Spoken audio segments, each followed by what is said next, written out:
कहानी की शुरुआत में हमारा मेन कैरेक्टर बताता है मेरा नाम लूसीफर है और लोग मुझे किंग ऑफ द अंडरवर्ल्ड कहते हैं। मेरे नाम का इतना खौफ है कि सीक्रेट एजेंसीज और प्रेसिडेंट हाउस भी कांपते हैं।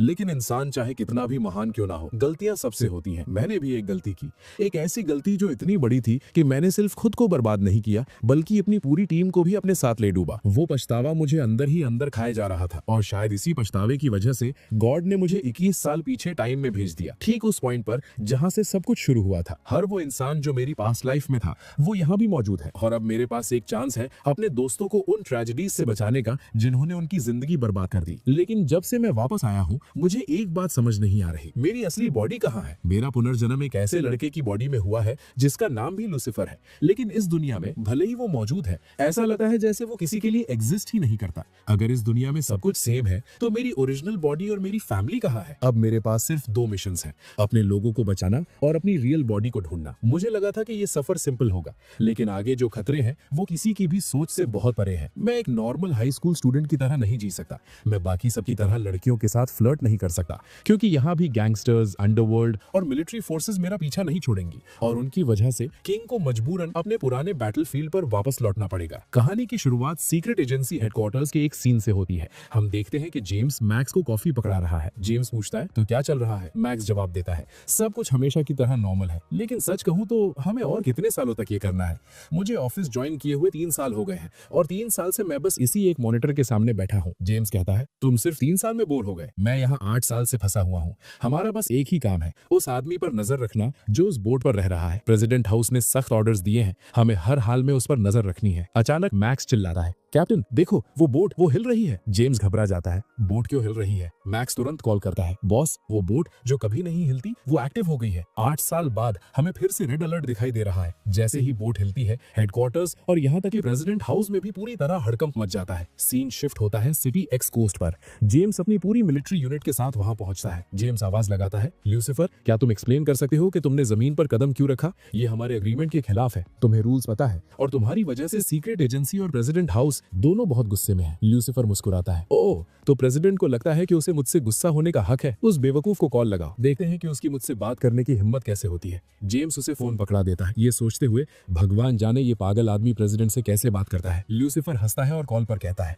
तो मिस्टर प्रेसिडेंट मैंने सुना है कि आप मुझसे नाराज हैं, जबकि मैंने 8 साल तक हमारे एग्रीमेंट की इज्जत की और जमीन से दूर रहा, लेकिन आज मेरा मन सिगरेट पीने और टहलने का हुआ। और वैसे भी आप मुझसे इतना डरते क्यों हैं? आपको पता है मेरे पास जीने के लिए ज्यादा वक्त नहीं है, मेरी फिजिकल कंडीशन ऐसी है कि मैं बस कुछ ही दिनों में मर जाऊंगा। चलिए मैं इसे सिंपल कर देता हूँ, मैं आपको उन 16 बॉम्ब्स की लोकेशंस दे दूंगा जो मैंने सिटी एक्स के आसपास गाड़े हैं। बदले में मेरे लोगों का पीछा छोड़ दीजिए, उन्हें 2 महीने दीजिए, उसके बाद वो हमेशा के लिए गायब हो जाएंगे। अगर आपको ये डील मंजूर है तो हम दोनों के लिए अच्छा है, अगर नहीं तो खैर जब 16 बॉम्ब्स एक साथ फटेंगे तो वो आवाज बहुत खूबसूरत होगी। तो मुझे बताइए प्रेसिडेंट क्या आप इंटरेस्टेड हैं? एक पल बाद कॉल कट जाती है। लूसीफर अनाउंस करता है कि वो मान गए हैं। मेरे लिए शैंपेन की एक बोतल लाओ, मैं सेलिब्रेट करना चाहता हूँ। जेम्स चिल्लाता है तुम एक मॉन्स्टर हो, तुम लाखों लोगों की जान के साथ खेल रहे हो। लूसीफर जवाब देता है मैंने ऐसा क्या कर दिया जिससे तुम्हें इतना गुस्सा आ रहा है? तुम्हारी वजह से मैं 8 साल से कैबिन में फंसा हुआ हूँ। मैंने सिटी एक्स की सीक्रेट एजेंसी को एक्साइटिंग मिशंस करने के लिए ज्वाइन किया था, लेकिन इसके बजाय 400 एलीट एजेंट्स को सिर्फ तुम्हारी नजर रखने के लिए लगा दिया गया।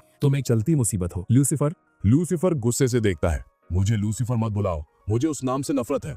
जहां से मैं आता हूं लोग मुझे हेल किंग बुलाते थे, क्योंकि कोई भी इंसान या भगवान मुझे मेरे थ्रोन से कभी हटा नहीं सका। जेम्स चेतावनी देता है लूसीफर आज तुम यहां से नहीं जा रहे, एक बार मैंने तुम्हें पकड़ लिया तो ये बुरा सपना खत्म हो जाएगा। लूसीफर हंसता है 8 साल बैठने के बाद तुम्हें लगता है तुम मुझे पकड़ सकते हो। प्रेसिडेंट हाउस को अच्छे से पता है कि मैं कितना पावरफुल हूँ, इसीलिए वो मेरे साथ संभल कर पेश आते हैं। और जैसा कि मैंने कहा मैं वैसे भी जल्द ही मरने वाला हूँ। मुझे ठीक ठीक पता है कि मेरी मौत कब और कहाँ आएगी। तुम्हें बस 5 साल और मुझ पर नजर रखनी होगी। जेम्स अपने सोल्जर्स पर चिल्लाता है सब लोग अलर्ट रहो, ये बेहद खतरनाक है। इसने एक बार अपने खाली हाथों से 800 एलीट सोल्जर्स को मार दिया था, ये खुद किसी बॉम्ब से कम खतरनाक नहीं है। लूसीफर गर्व से सोचता है अपने आखिरी दिनों में भी मैं अभी भी सिटी एक्स के लोगों को बेवकूफ बना रहा हूँ। सीन सिटी वाई पर शिफ्ट होता है। हम बिलियनियर विलियम को उसकी बिल्डिंग से बाहर आते हुए देखते हैं। वो कहता है मुझे आम लोगों की कोई परवाह नहीं है, मेरे 10 बिलियन तुरंत वापस निकालो। अगर नॉर्मल लोगों का पैसा डूबता है तो वो उनकी प्रॉब्लम है। अचानक एक स्नाइपर विलियम को गोली मार देती है। स्नाइपर लड़की कहती है मेरा काम हो गया। बॉस लूसीफर पक्का बहुत खुश होंगे। हम देखते हैं कि इस लड़की का कोड नेम फायरफ्लाई है। कॉम्स पर किसी को कॉल करते हुए फायरफ्लाई कहती है जो खिलौना तुमने मुझे दिया था वो कमाल का था। मैंने विलियम को फ्रॉड करने से पहले ही मार दिया, लेकिन मैं सच में बहुत परेशान हूँ। उसकी वजह से मुझे इतना टाइम वेस्ट करना पड़ा। खैर, बताओ मेरा अगला टास्क क्या है? फॉक्स जवाब देता है, कोई अगला टास्क नहीं होगा। बॉस ने कहा है सबको अंडरग्राउंड होना होगा। फायरफ्लाई चिल्लाती है, क्या तुम पागल हो? हमें कब तक अंडरग्राउंड रहना है? फॉक्स जवाब देता है, बॉस ने एक रिकॉर्डिंग भेजी है, आज के बाद हम कभी कोई दूसरा टास्क नहीं लेंगे। अब से हमें नॉर्मल जिंदगी जीनी होगी। फायरफ्लाई भड़कती है, बकवास बंद करो, बॉस अभी भी जिंदा है, वो कभी ऐसी बेवकूफी वाली बात नहीं कहेंगे। फॉक्स धीरे से कहता है, हम सब बॉस को जानते हैं, अगर उन्होंने ऐसा कहा है तो हमें पहले से ही पता है कि उनके साथ क्या हुआ होगा। फायरफ्लाई रोने लगती है, तो इसका मतलब बॉस का अंत करीब है। फॉक्स कहता है, बॉस ने कहा कि वो अकेले हेल जा रहे हैं, लेकिन हमें अच्छी जिंदगी जीनी चाहिए ताकि एक दिन हम स्वर्ग जा सके। ठीक है फायरफ्लाई, हम अगली जिंदगी में फिर मिलेंगे। फायरफ्लाई कांपते हुए अपनी कार से बाहर निकलती है। वो अपने सारे इक्विपमेंट को नष्ट करना शुरू कर देती है। फिर खुद को चाकू मारते हुए वो बुदबुदाती है, लूसीफर के बिना उसकी टीम का कोई मतलब नहीं है। और बस ऐसे ही लूसीफर के ग्रुप का पहला मेंबर हमेशा के लिए ऑफलाइन हो जाता है। सीन सिटी जेड पर शिफ्ट होता है। प्लेन के अंदर लूसीफर की टीम का दूसरा मेंबर बैठा है, हमिंगबर्ड। हमिंगबर्ड कहती है, बॉस ने कहा कि वो हेल जा रहे हैं। ठीक है, फिर वो जहां भी जाएंगे हम उनके पीछे जाएंगे। वो तुरंत जानबूझकर प्लेन क्रैश कर देती है। एक एक करके लूसीफर के ग्रुप का हर मेंबर ऑफलाइन होना शुरू हो जाता है। रोते हुए फॉक्स कहता है, अगर सब चले गए तो अब मेरे भी ऑफलाइन होने का वक्त आ गया है। सीन एक हाई स्कूल क्लासरूम में शिफ्ट होता है। हम लूसीफर को सोचते हुए देखते हैं, मैं ये कहाँ आ गया हूँ? नरेटर समझाता है, आज की तारीख 23 दिसंबर 2000 है। लूसीफर टाइम में 21 साल पीछे आ गया है और अब जिंगलिंग सिटी हाई स्कूल में पढ़ रहा है। आसपास देखते हुए लूसीफर सोचता है, ये जगह बिल्कुल भी हेल जैसी नहीं लग रही। लगता है मैं सच में टाइम में वापस आ गया हूँ। टीचर चिल्लाता है, लूसीफर तुम क्या कर रहे हो? बाहर जाओ और हॉलवे में खड़े हो जाओ। बाहर खड़े होकर लूसीफर सोचता है, ये जगह सच में अजीब है। मैंने कभी नहीं सोचा था कि मुझे पास्ट में टीनेजर्स से भरे स्कूल में फेंक दिया जाएगा। भगवान, ये सजा है या इनाम? अचानक एक स्टूडेंट चिल्लाते हुए भागता है, देखो एक लड़की बिल्डिंग से गिर रही है। लूसीफर आगे बढ़ता है और कहता है, मैं उसे पकड़ लूंगा। लेकिन वो लड़की सीधे उसके ऊपर आ गिरती है। उसका नाम सनमी था। बाद में दोनों प्रिंसिपल के ऑफिस में थे। उसकी तरफ देखते हुए लूसीफर सोचता है, अच्छा हुआ वो सिर्फ सेकंड फ्लोर से गिरी, अगर और ऊपर से गिरती तो मेरा फिर से पुनर्जन्म हो जाता। प्रिंसिपल सन अंदर आते हैं और पूछते हैं, लूसीफर क्या तुम ठीक हो? तुम्हें चोट तो नहीं लगी ना? लूसीफर जवाब देता है, नहीं, सनमी मुझ पर गिरी थी, लेकिन मैं ठीक हूँ। आप ये भी कह सकते हैं कि मैंने उसे बचा लिया। प्रिंसिपल सन अपनी बेटी की तरफ मुड़ते हैं, सनमी मुझे बताओ तुम बिल्डिंग से कैसे गिरी? सनमी कहती है, मैं रेलिंग पर खड़ी थी लेकिन अचानक मेरा पैर फिसल गया और मैं गिर गई। डैड कसम से ये एक एक्सीडेंट था, मैं सुसाइड करने की कोशिश नहीं कर रही थी। लूसीफर सोचता है, तो ये लड़की सच में इनकी बेटी है? क्या मुझे पूछना चाहिए कि क्या ये अडॉप्टेड है, क्योंकि ये दोनों बिल्कुल भी रिलेटेड नहीं लगते। प्रिंसिपल सन कहते हैं, लूसीफर मेरी बेटी को बचाने के लिए तुम्हारा बहुत बहुत शुक्रिया। अगर तुम्हें चोट लगी है या ठीक नहीं लग रहा तो हम तुम्हें यहाँ चेक कर सकते हैं। लूसीफर कहता है, नहीं प्रिंसिपल, मैं बिल्कुल ठीक हूँ, अब मैं चलता हूँ। प्रिंसिपल सन कहते हैं, अगर तुम्हें कभी किसी भी चीज की जरूरत हो तो बेझिझक मांग लेना। लूसीफर पीछे मुड़ता है और कहता है, एक्चुअली प्रिंसिपल मुझे एक छोटा सा फेवर चाहिए। क्या आप मुझे 50 युआन उधार दे सकते हैं? मेरी बाइक का फ्यूल खत्म हो गया और मुझे खरीदना है। पैसे मिलने के बाद लूसीफर घर वापस आता है। वो सोचता है, ये दुनिया सच में अजीब है। घर के अंदर वो उस लड़के के पर्सनल डॉक्यूमेंट्स चेक करता है जिसकी बॉडी में वो है। हाँ, इस लड़के का नाम भी लूसीफर है, बस एक साधारण second year high school student. ये स्कूल पिछले साल तक एक वोकेशनल स्कूल हुआ करता था। कोई हैरानी की बात नहीं कि इसकी रेपुटेशन इतनी खराब है। आगे बढ़ते हुए पता चलता है लूसीफर के पेरेंट्स बचपन में ही अलग हो गए थे। उसका पिता देश छोड़कर चला गया और कभी उसकी परवाह नहीं की। उसकी माँ ने 6 साल पहले दूसरी शादी कर ली और लूसीफर को उसकी दादी के पास छोड़ दिया। लेकिन 3 साल पहले उसकी माँ और सौतेले पिता को जुआ खेलने के आरोप में अरेस्ट कर लिया गया और अब वो जेल में है। 1 साल पहले उसकी दादी की मौत हो गई। तब से लूसीफर पूरी तरह अकेला है। कोई रिश्तेदार मिलने नहीं आता, बस नेबरहुड कमेटी कभी कभार उसे चेक कर लेती है। स्कूल में भी उसका कोई दोस्त नहीं है क्योंकि वो चुपचाप रहता है। लूसीफर आह भरता है और मन ही मन कहता है, भगवान तुमने सच में मुझे ऐसे इंसान की बॉडी में डाल दिया जिसके कोई कनेक्शंस नहीं है। लेकिन शायद ये अच्छा ही है, जितने कम लोग मुझे जानेंगे मैं उतनी ही आज़ादी से काम कर सकूंगा। वो तारीख चेक करता है। जॉन कहता है, आज 23 तारीख है। लगता है मैं उस खतरनाक घटना से 15 दिन पहले आ गया हूँ। आज से 15 दिन बाद फायरफ्लाई अपनी जिंदगी के सबसे बुरे वक्त का सामना करेगी। एक ऐसा हादसा जो उसे पूरी तरह बर्बाद कर देगा। चाहे कुछ भी हो, मुझे उसे बचाना ही होगा। लेकिन फायरफ्लाई सोल साउथ कोरिया में रहती है और मैं यहाँ जिंगलिंग सिटी चाइना में फंसा हुआ हूँ। मेरे पास पैसे नहीं है, मेरे पास वीज़ा नहीं है और ऑफिशियल तरीके से वहाँ जाना लगभग नामुमकिन है। वहां जाने के लिए मुझे कोई तरकीब निकालनी होगी। उस रात लूसीफर पालथी मारकर बैठता है और अपनी पावर को फोकस करने की कोशिश करता है। वो सोचता है मैं बहुत कमजोर हूं, मैं अपनी पावर से इस पानी को भी नहीं हिला पा रहा। इस बीच सन्मी सोच रही थी सिर्फ इसलिए कि मैं लूसीफर को देखना चाहती थी, आज मैं रेलिंग से गिर गई। उफ, ये कितना शर्मनाक है। वो अचानक शर्माने लगती है। रुको, मैं ब्लश क्यों कर रही हूँ? मैंने उसे लव लेटर नहीं दिया, उसने मुझे दिया था, है ना? नरेटर समझाता है लूसीफर का पुनर्जन्म एक ऐसे इंसान की बॉडी में हुआ है जिसका नाम भी वही है, लेकिन अब उसे यह पता लगाना है कि उसकी असली बॉडी कहाँ है, क्योंकि अगर पास्ट के सभी लोग यहाँ मौजूद हैं तो लूसीफर भी इस दुनिया में कहीं ना कहीं जरूर होगा। जब लूसीफर अपने पुराने घर का नंबर डायल करता है तो लाइन इनवैलिड बताती है। वो उस घर पर जाता है जहां उसे याद है कि वो रहता था। एक मोटा आदमी गेट खोलता है और कहता है छोटे भाई, तुम किसे ढूंढ रहे हो? लूसीफर सोचता है मेरी बॉडी यहाँ भी नहीं है। सड़क पर चलते हुए वो बुदबुदाता है मेरे पुराने घर का नंबर काम नहीं कर रहा है और मेरे घर में अजनबी लोग रह रहे हैं, ये क्या हो रहा है? वो एक दुकान पर रुकता है। मुझे एक सिगरेट का पैक देना। फिर उसे एहसास होता है कि ये दुकान बिल्कुल वैसी ही है जैसी मेरी पास्ट लाइफ में थी। यहाँ तक कि वो मोटा आदमी जो मेरी पास्ट लाइफ में मुझे बुली किया करता था, अगर सब कुछ सेम है तो मेरी बॉडी कहाँ है? वो नाटकीय रूप से आह भरता है, मैं समझ गया, राइटर ने गड़बड़ की है। राइटर, सामने आओ और समझाओ कि मैं यहाँ कैसे आया, ये किसकी बॉडी है और तुमने मेरी असली बॉडी कहाँ छिपाई है। अचानक राइटर सच में उसके बगल में प्रकट हो जाता है। राइटर कहता है पहले शांत हो जाओ, ये कहानी बनाने में मेरा बहुत पैसा लगा है और तुम चाहते हो कि मैं सब कुछ एक ही चैप्टर में बता दूं। मैं तुम्हें बताऊंगा कि तुम्हारी बॉडी कहाँ है और तुम इस बॉडी में क्यों आए, लेकिन तुम्हें थोड़ा सब्र रखना होगा। अगले दिन स्कूल में सब लोग सुनमे को देखते हुए कानाफूसी कर रहे थे। क्या तुमने सुना? लूसीफर ने सुनमे को लव लेटर दिया है। वो कितना बोल्ड है, उसने सच में प्रिंसिपल की बेटी को प्रपोज कर दिया। क्या उसे डर नहीं लगता कि उसका पिता उसके पैर तोड़ देगा? शर्माते हुए सुनमे सोचती है वो बेवकूफी भरा लेटर। अब मैं स्कूल में इतनी फेमस हो गई हूँ, इससे पहले कि डैड को इसके बारे में पता चले मुझे ये मामला रफा दफा करना होगा। लूसीफर के पास जाकर वो कहती है क्या तुम थोड़ी देर के लिए फ्री हो? लूसीफर जवाब देता है हाँ, क्या हुआ? सुनमे कहती है वो लव लेटर जो तुमने मुझे परसों दिया था, मैंने उसे पढ़ा। आई एम सॉरी, लेकिन मैं तुम्हारी फीलिंग्स को एक्सेप्ट नहीं कर सकी। मुझे अपनी पढ़ाई पर फोकस करना है, मैं इन फालतू चीजों में नहीं पढ़ सकती। लूसीफर सोचता है तो इस बॉडी का असली मालिक डरपोक नहीं था, उसने सच में प्रिंसिपल की बेटी को प्रपोज किया था। इम्प्रेसिव। सुनमे आगे कहती है मैं तुमसे बात कर रही हूँ, मैंने तुम्हें रिजेक्ट कर दिया, तुम मुस्कुरा क्यों रहे हो? प्लीज आगे से ऐसा कुछ मत करना, इससे मेरे लिए मुश्किलें बढ़ जाएंगी। लूसीफर कहता है ठीक है, मैं समझ गया। सुनमे सिर हिलाती है हम स्टूडेंट्स हैं, हमें पढ़ाई पर ध्यान देना चाहिए। लूसीफर कहता है तुम सही कह रही हो। वैसे तुम्हारे मिड टर्म ग्रेड्स क्या थे? घबराते हुए सुनमे जवाब देती है मेरी रैंक पूरे स्कूल में 196 थी। लूसीफर कहता है हाँ, तुम्हें सच में पढ़ाई करने की जरूरत है। वो सोचता है ये रैंक बहुत खराब है, इस स्कूल में मुश्किल से 300 स्टूडेंट्स हैं, कोई हैरानी नहीं कि ये इतना स्ट्रेस ले रही है, ये सच में पढ़ाई में बहुत कमजोर है। वहां से जाते हुए लूसीफर कहता है अपनी पढ़ाई पर फोकस करो, गुड लक। सुनमे उसे कंफ्यूज्ड होकर घूरते हुए सोचती है मैं यहाँ उसे रिजेक्ट करने आई थी, लेकिन ऐसा क्यों लग रहा है कि उसने मुझे रिजेक्ट कर दिया। टीचर क्लास में आता है और कहता है सब लोग ध्यान दो, अगले महीने की 10 तारीख को हमारा येन बियान स्कूल के साथ कंपटीशन है, अगर कोई रजिस्टर करना चाहता है तो नोटिस बोर्ड चेक कर ले, तुम्हें अपने पेरेंट्स के सिग्नेचर और 150 युआन फीस की जरूरत होगी। लूसीफर सोचता है येन बियान, क्या वो नॉर्थ कोरिया के पास नहीं है? अगर मैं वहां जाता हूँ तो मैं बॉर्डर क्रॉस करके सोल पहुंच सका हूँ, मुझे लगता है फायरफ्लाई को बचाने के लिए मुझे हिस्सा लेना ही पड़ेगा। वो अपना हाथ उठाता है टीचर मैं साइन अप करना चाहता हूँ। टीचर हैरान होकर देखता है क्या तुम श्योर हो कि तुम मैथ कंपटीशन ज्वाइन करना चाहते हो? तुम्हारे मैथ स्कोर्स पूरे स्कूल में सबसे खराब है। स्टूडेंट्स हंसने लगते हैं, लगता है लूसीफर फिर से किसी सस्ते नशे में है। टीचर बात जारी रखता है अपनी बुक्स खोलो, हम लेसन कंटिन्यू करेंगे। बाद में क्लास में लूसीफर लेक्चर के दौरान सो रहा था। दो स्टूडेंट्स फुसफुसाते हैं अगर हमने इससे बात नहीं की तो बाकी लोग हमें पीटेंगे। लूसीफर जागता है और बड़बड़ाता है स्कूल कितना बोरिंग है।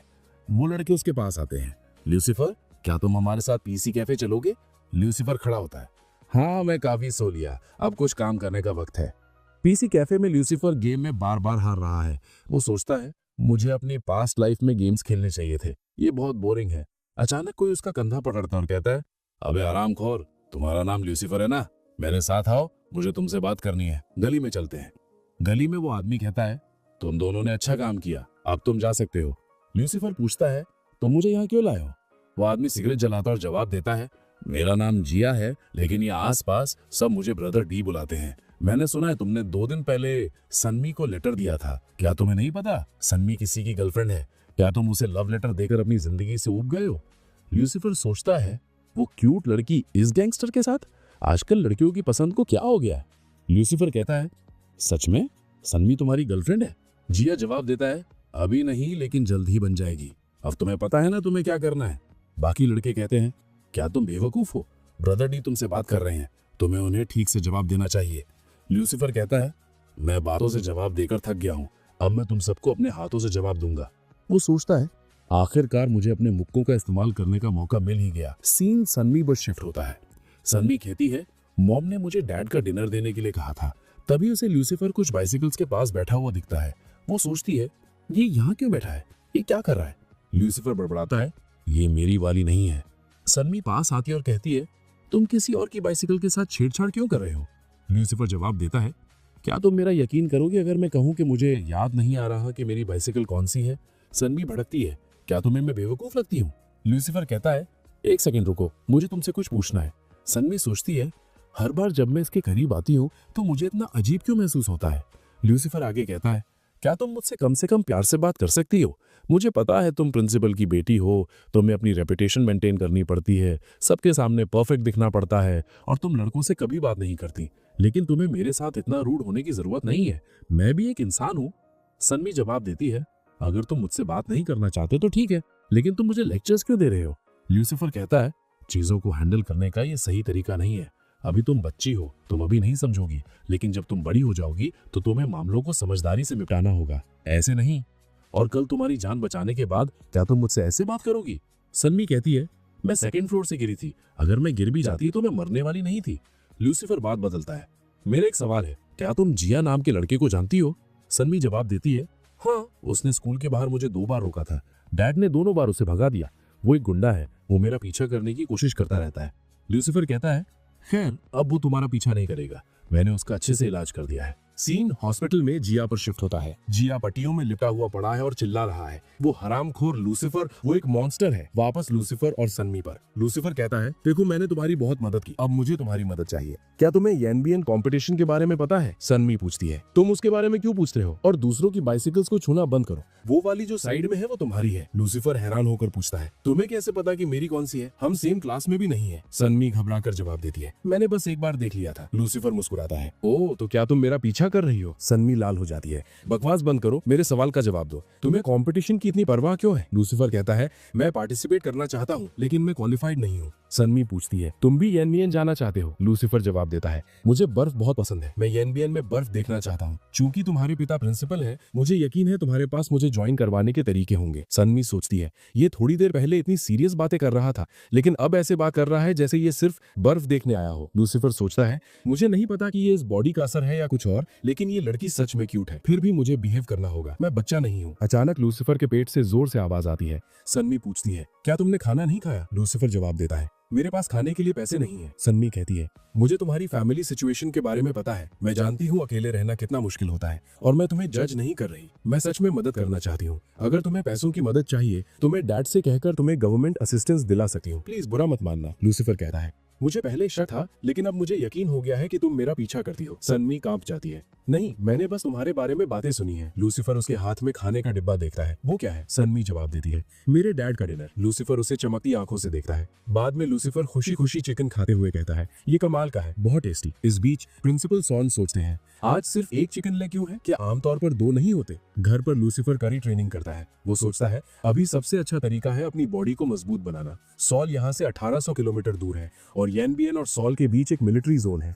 उसे क्रॉस करने के लिए मुझे बहुत ज्यादा ताकतवर होना होगा। अगले दिन स्कूल में लूसीफर एजुकेशन डिपार्टमेंट पहुंचता है। वो सोचता है, मिस्टर लू टीचिंग स्टाफ का हिस्सा नहीं है, उन्हें यहाँ एक एजुकेशन कंपनी ने भेजा है। हमारे स्कूल का सक्सेस रेट बहुत कम है, शायद वो इसे जल्द ही प्राइवेट कर देंगे, इसीलिए मिस्टर लू यहाँ काम करते हैं और उनके पास काफी पावर है, मुझे उनसे बात करनी होगी। मिस्टर लू कहते हैं, तो मैं तुम्हारे लिए क्या कर सकता हूँ। लूसीफर जवाब देता है, मिस्टर लू, मैं एनबीएन टूर के लिए साइन अप नहीं कर पाया, लेकिन मैंने सुना है कि स्टूडेंट रिप्रेजेंटेटिव के लिए अभी भी एक जगह खाली है। मिस्टर लू जवाब देते हैं, रिप्रेजेंटेटिव बनने के लिए तुम्हारे ग्रेड्स बहुत अच्छे होने चाहिए और तुम्हें प्रिंसिपल और तुम्हारे होम रूम टीचर दोनों के सिग्नेचर्स चाहिए। अगर तुम्हारे पास वो सब है तो तुम टूर ज्वाइन कर सकते हो। लूसीफर चुपचाप डेस्क पर एक लिफाफा रख देता है। मिस्टर लू पूछते हैं, और ये क्या है। वो उसे खोलते हैं और अंदर एक कार्ड पाते हैं। मिस्टर लू का लहजा तुरंत बदल जाता है। ओ ओह, मैं तो बिल्कुल भूल ही गया था। एक्स्ट्रा हेल्पर्स के लिए 3 स्पेशल स्लॉट्स रिजर्व किए गए हैं। ये पोजीशंस पढ़ाई के लिए नहीं है, बस ट्रिप और ग्रुप की मदद करने के लिए है। तुम उस स्लॉट के अंडर ज्वाइन कर सकते हो। लूसीफर मुस्कुराता है और कहता है, मुझे फर्क नहीं पड़ता मैं कैसे जाता हूँ, मुझे बस जाना है। मिस्टर लू कहते हैं,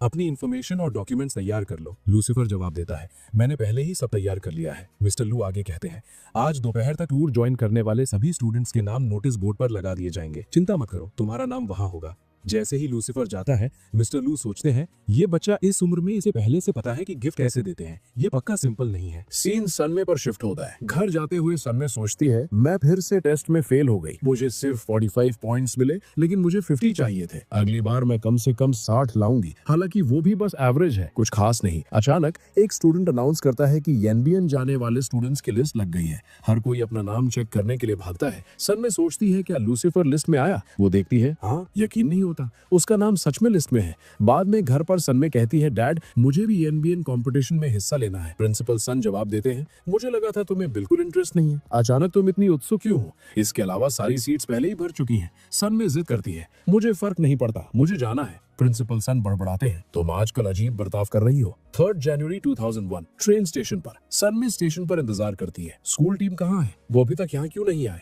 एक टीचर कहते हैं, सारे एक्स्ट्रा स्टूडेंट्स को ग्रुप का सामान उठाने में मदद करनी चाहिए। सनमे जोश में हाथ हिलाती है, लूसीफर, मैं यहाँ हूँ। लूसीफर उसका सामान उठाने के लिए आगे बढ़ता है, लेकिन प्रिंसिपल सन उनके बीच आ जाते हैं और कहते हैं, मैं अपनी बेटी का सामान उठाऊंगा। लूसीफर विनम्रता से कहता है, प्रिंसिपल सन आप भी यहाँ है। ट्रेन पर लूसीफर पूछता है, सनमे, तुमने ग्रुप कैसे ज्वाइन किया? तुम्हारा नाम अनाउंसमेंट में नहीं था। वो जवाब देती है, मैं बस आना चाहती थी, इससे तुम्हें मतलब नहीं होना चाहिए। मैं भी बर्फ देखना चाहती हूँ। प्रिंसिपल सन सोचते हैं, ये छोकरा मेरी बेटी के करीब कैसे आ गया? मुझे पछतावा हो रहा है कि मैंने खुद टीम को लीड क्यों नहीं किया। मैं बस उम्मीद करता हूँ कि वो इसके साथ सुरक्षित रहे। ट्रेन अपना लंबा सफर शुरू करती है। मिस्टर लू कहते हैं, लूसीफर, मेरे लिए पानी की बोतल लाओ और मेरे बैग को रैक में ठीक से रखो। अंदर कैमरा है, ध्यान रखना। लेकिन लूसीफर उन्हें इग्नोर कर देता है। मिस्टर लू दोहराते हैं, लूसीफर, मैं तुमसे बात कर रहा हूँ। लूसीफर जवाब देता है, मिस्टर लू, मैं साफ कर दूं, मैं इस ट्रिप पर आपका निजी नौकर बनने नहीं आया हूँ, तो मुझे ऑर्डर मत दीजिए। मिस्टर लू भड़कते हैं, तुम्हें पता है ना तुम यहाँ एक्स्ट्रा स्टाफ के तौर पर आए हो? एक्स्ट्रा स्टाफ मतलब एक्स्ट्रा काम।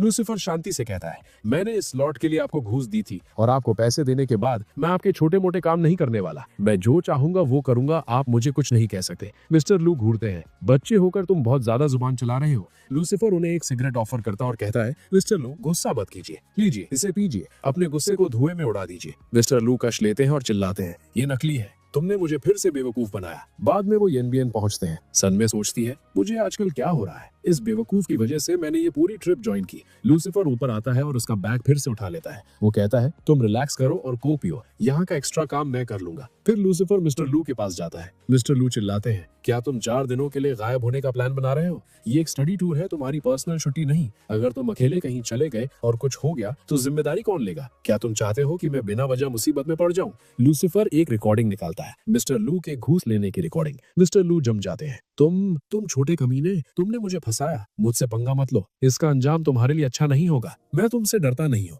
बल्कि मुझे बहुत गुस्सा आ रहा है। मेरा यकीन करो, मैं तुम्हारी रिपोर्ट कर दूंगा और तुम्हें सीधा घर भेज दिया जाएगा। फिर वो बड़बड़ाते हैं, ठीक है, 200 युआन रखो, सुरक्षित सफर करना और कोई गलती मत करना। लेकिन फिर वो अचानक रुकते हैं और पूछते हैं, रुको, मैं तुम्हें पैसे क्यों दे रहा हूँ? मैं तुम्हें जाने क्यों दे रहा हूँ? मैं तो तुम्हें पीट सकता हूँ। हाँ, ये बेहतर प्लान है, मैं तुम्हें पीटता हूँ और फिर तुम कहीं नहीं जाओगे। लूसीफर जवाब देता है, आप मेरे अंकल की उम्र के हैं, आप अचानक ब्रूस ली बनने की कोशिश क्यों कर रहे हैं? कुछ ही पलों में लूसीफर आसानी से मिस्टर लू को हरा देता है। मिस्टर लू कांपने लगते हैं, मुझे जाने दो, मुझे पता है मैं गलत था। लूसीफर कहता है, मिस्टर लू, आपने बेकार में मुसीबत खड़ी कर ली। मैंने आपसे कहा था कि मैं आज जा रहा हूँ, मेरे लिए कवर करना आपके लिए आसान होगा। मैं जा रहा हूँ और किसी को पता नहीं चलना चाहिए कि मैं चला गया। 36 आवर्स बाद लूसीफर नॉर्थ कोरिया और साउथ कोरिया के बॉर्डर पर खड़ा है, अपने मिशन के अगले स्टेप के लिए तैयार। लूसीफर सोचता है, एक बार मैंने ये इलाका क्रॉस कर लिया तो मैं सोल पहुंच जाऊंगा, लेकिन इस जगह से निकलना बेहद मुश्किल है। यहाँ का तापमान -30 डिग्री सेल्सियस है। तमाम रुकावटों के बावजूद लूसीफर आगे बढ़ता रहता है। अचानक एक सोल्जर उसके सामने आ जाता है।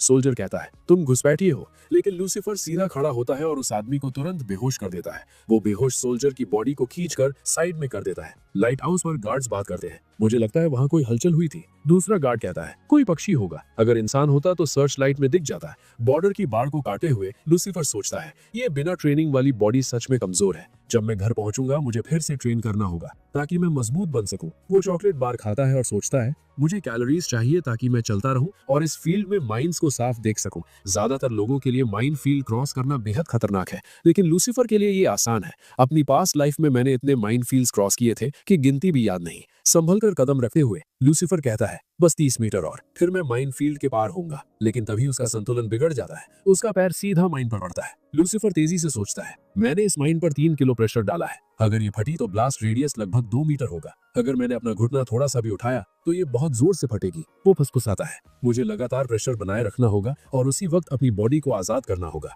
वो माइन के ट्रिगर कैप को बांधना शुरू करता है। कई मिनटों के ध्यान से काम करने के बाद लूसीफर सोचता है गुड, अब मुझे बस सेफ्टी पिन को डिसेबल करना है। सीन कंपटीशन पर शिफ्ट होता है। सनमे सोचती है मैंने यहाँ लूसीफर का पीछा क्यों किया, मुझे उसे देखे हुए 2 दिन हो गए हैं, वो सेम ग्रुप में था तो गायब कहाँ हो गया। इस बीच लूसीफर अभी भी माइन पर काम कर रहा था। वो सोचता है मैंने सेफ्टी पेन हटा दी है और उसकी जगह पेंसिल की लीड लगा दी है, और क्योंकि मैं अपने कपड़ों को एडेड वेट की तरह इस्तेमाल कर रहा हूँ मेरा बॉडी वेट सीधे माइन पर नहीं है। अचानक उसे कदमों की आहट सुनाई देती है। लूसीफर बड़बड़ाता है भगवान मेरा पुनर्जन्म हुए बस कुछ ही दिन हुए हैं, आप अभी से मुझे मारने की कोशिश क्यों कर रहे हैं। वो ठीक वक्त पर माइन से साइड में कूद जाता है। यहाँ कोई नहीं है, गुड। वो फिर कूदता है और एक बंकर के अंदर लैंड करता है। ये जगह सेफ लग रही है, कम से कम यहाँ माइंस नहीं है। लेकिन 2 ऑफिसर्स उसी बंकर में घुसते हैं। एक ऑफिसर चिल्लाता है घुसपैठिया है, पकड़ो इसे। लूसीफर आगे बढ़ता है और उनमें से एक को तुरंत मार देता है। वो दूसरे ऑफिसर पर चाकू फेंकता है। एक गया, एक और बाकी है। बचा हुआ ऑफिसर कहता है मैं इतनी आसानी से नहीं मरूंगा, मैं तुम्हें खत्म कर दूंगा। लूसीफर जवाब देता है तुम ताकतवर होने का नाटक कर रहे हो। वो हमला करता है और उसे भी मार देता है। लूसीफर कहता है कम से कम मुझे इसमें से कुछ कपड़े मिल जाएंगे। वो उनकी यूनिफॉर्म पहन लेता है और आखिरकार सुरक्षित बॉर्डर क्रॉस कर लेता है। लूसीफर सोचता है आज 6 जनवरी 2001 है। फायरफ्लाई के साथ वो खतरनाक हादसा जल्द ही होगा, मुझे किसी तरह उसे बचाना ही होगा। वो एक टैक्सी लेता है और कहता है मुझे अबू जंग ले चलो। वो याद करता है फायरफ्लाई के साथ मेरी कहानी एक मिशन से शुरू हुई थी। तभी हमें लूसीफर की पास्ट लाइफ का फ्लैशबैक दिखाया जाता है। लूसीफर को एक बार सोल में हाजू नाम के बिजनेसमैन को मारने का मिशन मिला था। उसे मारने पर 50 मिलियन का इनाम था। लूसीफर ने हाजू के गार्ड्स को आसानी से खत्म कर दिया और कमरे में पहुंचा जहां उसने देखा कि फायरफ्लाई पहले से ही हाजू पर गन ताने खड़ी है। लूसीफर बताता है वो पहली बार था जब मैंने फायरफ्लाई को देखा था। लीना कहती है तुम उसके बॉडीगार्ड हो, तुम्हें यहाँ पहुंचने में बहुत देर हो गई। लूसीफर चेतावनी देता है नहीं ऐसा मत करना, लेकिन लीना हाजी को गोली मार देती है। बाहर बॉडीगार्ड चिल्लाते हैं हमारे बॉस खतरे में हैं, अंदर चलो। लूसीफर लीना को पकड़ता है और भागता है। गार्ड चिल्लाता है वहीं रुक जाओ, लेकिन लूसीफर उन्हें मार देता है और लीना के साथ अपने सेफ हाउस भाग जाता है। वो उससे कहता है ये मेरा सेफ हाउस है, इसे कोई नहीं ढूंढ सकता। अब बताओ तुम वहाँ क्या कर रही थी। नैरेटर समझाता है जब लूसीफर पहली बार फायरफ्लाई से मिला था वो मानसिक रूप से अस्थिर और खतरनाक हद तक लापरवाह थी। लीना मुस्कुराती है तो यहाँ कभी कोई नहीं आता, क्या इसका मतलब ये है कि तुम मेरे साथ जो चाहो वो कर सकते हो। लूसीफर सोचता है ये लड़की सच में अजीब है। अचानक लीना उस पर हमला कर देती है। लूसीफर उसे गर्दन से पकड़ता है और बेहोश कर देता है। बाद में लूसीफर उसे बांधकर सेफ हाउस में लटका देता है। चिल्लाना मत, तुम्हारी आवाज बहुत इरिटेटिंग है। अगले दिन वो उसे खोल देता है। वो कहता है क्या तुम पागल हो, तुम पूरी रात बंधी हुई थी और अभी भी शांत नहीं हो रही हो। लीना पूछती है तुमने मुझे क्यों बचाया, सिर्फ इसलिए कि मैं सुंदर हूँ। मुझे पता है तुम्हें मुझसे असल में क्या चाहिए। लूसीफर जवाब देता है तुम बस एक डरी हुई बच्ची हो जो दूसरों के सामने निडर दिखने की कोशिश करती हो। लीना कहती है मैंने कल तुम्हें देखा था, तुम अविश्वसनीय रूप से ताकतवर हो, तुमने एक बार में बहुत सारे स्किल्ड बॉडीगार्ड्स को मार दिया। लूसीफर जवाब देता है खैर मुझे अपनी तारीफ करना पसंद नहीं है, लेकिन इस दुनिया में बहुत कम लोग हैं जो मेरा मुकाबला कर सकते हैं। अगर तुम अंडरग्राउंड वर्ल्ड में लूसीफर का नाम लोगी तो हर कोई कांपता है। लीना फिर घुटनों के बल बैठ जाती है और कहती है सर प्लीज मेरी मदद कीजिए, मुझे बदला लेना है, मुझे उन लोगों को मारना है। मैं आप जो कहेंगे वो करूंगी, मैं अपनी जान दे सकती हूँ, मैं अपना शरीर भी दे सकती हूँ, बस प्लीज मेरा बदला लेने में मदद कीजिए।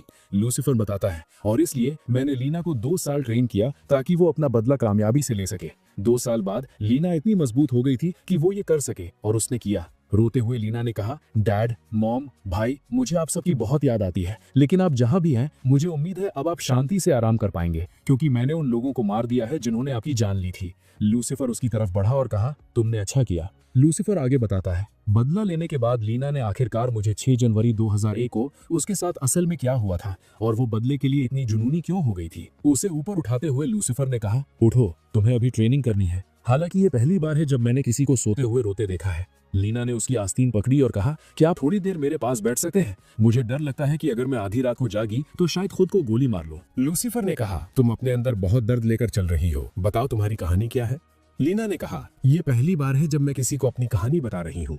ये 6 जनवरी 2001 को हुआ था। मुझे साफ साफ याद है।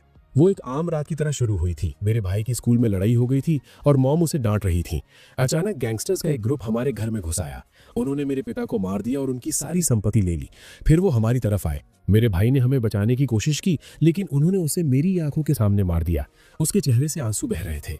मैंने उस इंसान को अपनी आंखों के सामने मरते देखा जिसने पूरी जिंदगी मेरी रक्षा की। फिर उन्होंने मेरी माँ के साथ भयानक काम किए, ऐसे काम जो किसी इंसान को कभी नहीं करने चाहिए।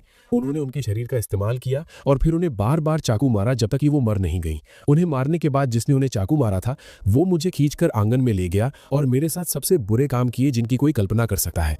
मेरी मॉम उस आंगन में सनफ्लावर्स उगाया करती थी, ये कहते हुए कि वो एक दिन मेरी रक्षा करेंगे। लेकिन ठीक वहीं उन्हीं सनफ्लावर्स के बीच मेरी जिंदगी का सबसे बुरा हादसा हुआ। गुस्से में लूसीफर ने कहा, अगर उन्होंने सबको मार दिया तो तुम्हें जिंदा क्यों छोड़ा? लीना ने जवाब दिया, शायद इसलिए कि मैं खूबसूरत थी। वो मुझे कैद करके रखना चाहते थे। वो मुझे ले जा रहे थे, लेकिन मुझे भागने का मौका मिला और मैं रिवर में कूद गई। लूसीफर ने पूछा, और उसके बाद क्या हुआ? लीना ने कहा, भागने के बाद मैं अपने पिता के एक दोस्त से मिली। उन्होंने कहा कि वो मेरी रक्षा करेंगे और मुझे घर ले गए, लेकिन वो भी उतने ही दुष्ट निकले। उन्होंने पूरी रात मुझे टॉर्चर किया और फिर मुझे वापस उन हथियारों को सौंप दिया। लूसीफर ने कहा, आगे क्या हुआ? मुझे सब बताओ। लीना ने आगे कहा, मैंने उन्हें मुझे वापस सौंपने का प्लान बनाते हुए सुन लिया तो मैंने एक चॉपस्टिक उठाई और उनकी आंखें फोड़ दी। उसके बाद सब कुछ और बुरा होता गया। मैं 16 साल की थी जब ये सब शुरू हुआ। अब मैं 22 की हूँ। जब तक मैं आपसे नहीं मिली मेरी जिंदगी नर के अलावा कुछ नहीं थी। आप पहले आदमी थे जिसने कभी मेरे शरीर को नहीं देखा, कभी मेरी खूबसूरती का इस्तेमाल करने की कोशिश नहीं की और मुझे अपने साथ रहने दिया, मुझे जीने लायक जिंदगी दी। मैं सिर्फ आपकी वजह से जिंदा हूँ। अगर आप मुझे मरने का हुक्म देंगे तो मैं मर जाऊंगी। मेरी जिंदगी का मकसद आपके हुक्म मानना है। लूसीफर ने धीरे से कहा, नहीं, अब से तुम्हारी जिंदगी में सब कुछ बेहतर होगा। तुम्हें पास्ट को भूलकर आगे बढ़ना होगा। अपने पास्ट को कभी अपने फ्यूचर पर अंधेरा मत करने देना। रोते हुए लीना ने कहा, बाकी सब में चमकने की काबिलियत है, लेकिन मुझे अब खुद से कोई उम्मीद नहीं है। लूसीफर ने जवाब दिया, तो तुम्हें फिर से चमकना सीखना होगा। आज से तुम्हें फायरफ्लाई बुलाऊंगा, क्योंकि तुम न सिर्फ अपनी जिंदगी में बल्कि दूसरों की जिंदगी में भी रोशनी लाओगी। सीन प्रेजेंट में शिफ्ट होता है। एक ड्राइवर कहता है, सर उठिए, हम अबू जोंग पहुंच गए हैं। लूसीफर टैक्सी से बाहर निकलता है, मेरी मंजिल यहाँ है। उसी वक्त लीना अपने स्कूल से बाहर निकलती है और किसी से टकरा जाती है। वो कहती है, क्या तुम अंधे हो, देखकर नहीं चल सकते? लूसीफर उसका कान हल्के से पकड़ता है और कहता है, तुम्हें ऐसे बात नहीं करनी चाहिए। लीना भड़कती है, तुम हो कौन और तुम्हारी मुझे छूने की हिम्मत कैसे हुई? लूसीफर कहता है, फायरफ्लाई, हमें मिले हुए बहुत अरसा हो गया। लीना के माथे पर बल पड़ते हैं। फायरफ्लाई, तुम किस बारे में बात कर रहे हो? लूसीफर उसके कंधे पर हाथ रखता है और कहता है, मैं वो हूँ जो नर्क से वापस आया है तुम्हारी मदद करने। मैं तुम्हें तुम्हारे बुरे सपने से जगाने आया हूँ। लीना तुरंत उसे लात मारती है और भागती है। ठरकी, मुझसे दूर रहो। वो भागकर एक पुलिस ऑफिसर के पास जाती है और कहती है, ऑफिसर, वो आदमी वहाँ मुझे परेशान कर रहा है। लेकिन जब वो पीछे मुड़ती है तो वहाँ कोई नहीं था। लीना बड़बड़ाती है, वो अभी तो यही था, कहाँ चला गया? 6 जनवरी शाम 6 बजे। नेशनल इंटेलिजेंस, एक एजेंट कहता है, बॉर्डर पर हमारे 2 सोल्जर्स मरे हुए पाए गए हैं, शायद किसी घुसपैठिए ने। यहाँ तक कि हमारा माइनफील्ड भी एक्टिवेट हुआ था, फिर भी घुसपैठिया बिना किसी खरोच के निकल गया। हमें नॉर्थ कोरिया की घुसपैठ का शक है। दूसरा एजेंट कहता है, वो बहुत निडर हो गए हैं, हमारे मिलिट्री पर्सनल को मार रहे हैं। चीफ कहता है, लगता है नॉर्थ कोरिया हमले की तैयारी कर रहा है, हमें तुरंत हाई कमांड से संपर्क करना चाहिए। अगर हमें एक भी घुसपैठिया मिले तो उसे देखते ही गोली मार दो, सारी फोर्सेस को खबर कर दो, जंग के लिए तैयार हो जाओ। सीन शिफ्ट होता है। अब हम नॉर्थ कोरिया देखते हैं। एक नॉर्थ कोरियन कमांडर कहता है, बॉर्डर पर गश्त करने वाले आदमियों की तादाद बढ़ा दो और पहरे पर खड़ा हर सोल्जर मार्शल लेवल का होना चाहिए। एक घुसपैठिया हमारे बॉर्डर में घुस आया और हमारे सोल्जर को मार दिया। हम उन गंदे साउथ कोरियंस को हमारा मजाक नहीं उड़ाने दे सकते। बताओ, कल बॉर्डर का इंचार्ज कौन था जब यह हादसा हुआ? एक आदमी आगे आता और कहता है, जनरल हुआंग इंचार्ज थे सर। कमांडर कुर्राता है, उस बेकार हरामखोर को मार दो। जो अपना काम ठीक से नहीं कर सकता उसे नॉर्थ कोरिया में जीने का कोई हक नहीं है। सीन लूसीफर पर शिफ्ट होता है। लूसीफर चीख रहा था और बड़बड़ाता है, इस वक्त कौन मेरे बारे में बात कर रहा है? चॉकलेट खाते हुए वो कहता है, मैं कितना भुलक्कड़ हो गया हूँ, मैं पानी लाना भूल गया, मुझे प्यास लगी है, लेकिन मैं अभी यहाँ से नहीं जा सका। फिर वो हवा सूंघता और कहता है, लीना के घर से चिकन सूप की खुशबू आ रही है। लीना के घर के अंदर उसकी माँ डांटती है, तुम बच्चे हमेशा स्कूल में लड़ते क्यों हो? लुफांग कहता है, मम आई एम सॉरी, मेरी गलती थी। लीना उसे डांटती है, भाई तुम कितने बेवकूफ हो, तुमने लड़ाई की और फिर भी पिट गए। लुफांग बहस करता है, ये सच नहीं है, वो 4 थे और मैं उनसे अकेले लड़ा। लीना ताना मारती है, पिटना होता है, चाहे 1 से हो या 4 से।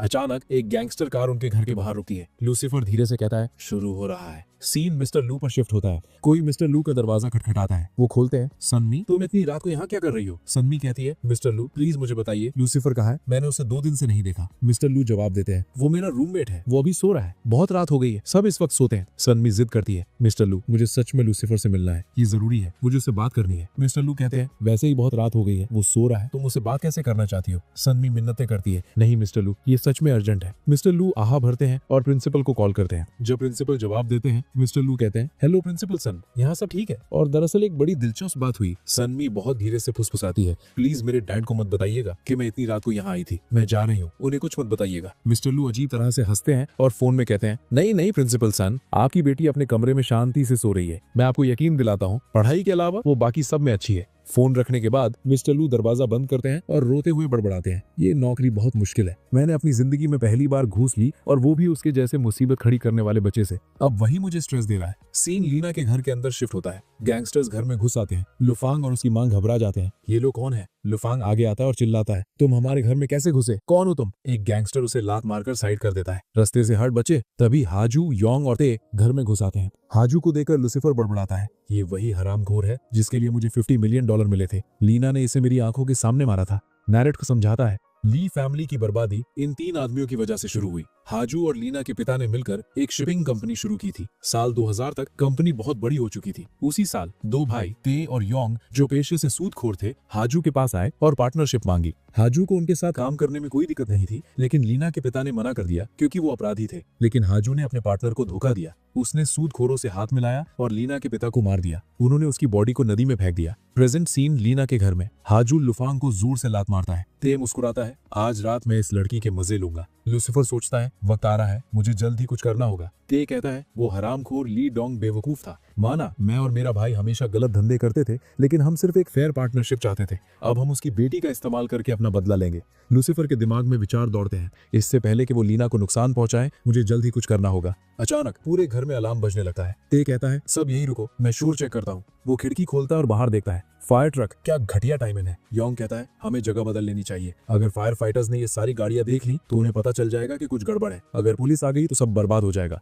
वो जबरदस्ती लीना, उसके भाई और उसकी माँ को ले जाते हैं। लूसीफर सोचता है, गुड, पास में एक खाली घर है, मैंने उसका फायर अलार्म एक्टिवेट कर दिया ताकि फायर ब्रिगेड जल्दी आ जाए। अब मुझे संभल कर काम करना होगा। लीना ने कहा था इन 3 आदमियों ने उसके पिता को मारा था, उनके बारे में सोचने से अब कोई फायदा नहीं होगा। इस वक्त मेरा काम लीना, उसकी माँ और उसके भाई को बचाना है। घर के अंदर लड़ना बहुत जोखिम भरा था, अगर एक भी गैंगस्टर भाग गया तो बाद में मुसीबत होगी। लेकिन अब वो उन्हें एक बंद पड़ी फैक्ट्री में ले जाएंगे, वहां मैं उन सबको आसानी से खत्म कर सकता हूँ। लूसीफर लीना के पिता की कार लेता है और उनका पीछा करना शुरू करता है। चलती गाड़ी के अंदर हाजू बड़बड़ाता है, ली डोंग, मुझे आज बहुत अच्छा लग रहा है, तूने हमेशा मुझे डांटा, हमेशा मेरे साथ कुत्ते जैसा बर्ताव किया। तूने कहा मैंने कंपनी की रेपुटेशन खराब कर दी, तू मुझसे हर चीज में बेहतर था, भले ही हम बिजनेस पार्टनर्स थे, कोई मेरी इज्जत नहीं करता था, सब तुझे बॉस कहते थे, और जिस औरत से मैं प्यार करता था उसने तुझसे शादी कर ली। मैंने तुझे बताया था कि मैं उससे प्यार करता हूँ, लेकिन तुझे कोई परवाह नहीं थी। तूने उससे शादी की और 2 खूबसूरत बच्चे भी पैदा किए। हर बार जब मैं तेरे खुशहाल परिवार को देखता था, मेरा खून खोलता था, ऐसा लगता था जैसे हर वो चीज जो मेरी होनी चाहिए थी वो तेरे पास चली गई। यांग कहता है, ब्रदर हाजू, तुमने ली डोंग को तो मार ही दिया, क्या वो काफी नहीं है? उसकी बीवी वैसे भी आज रात तुम्हारी है,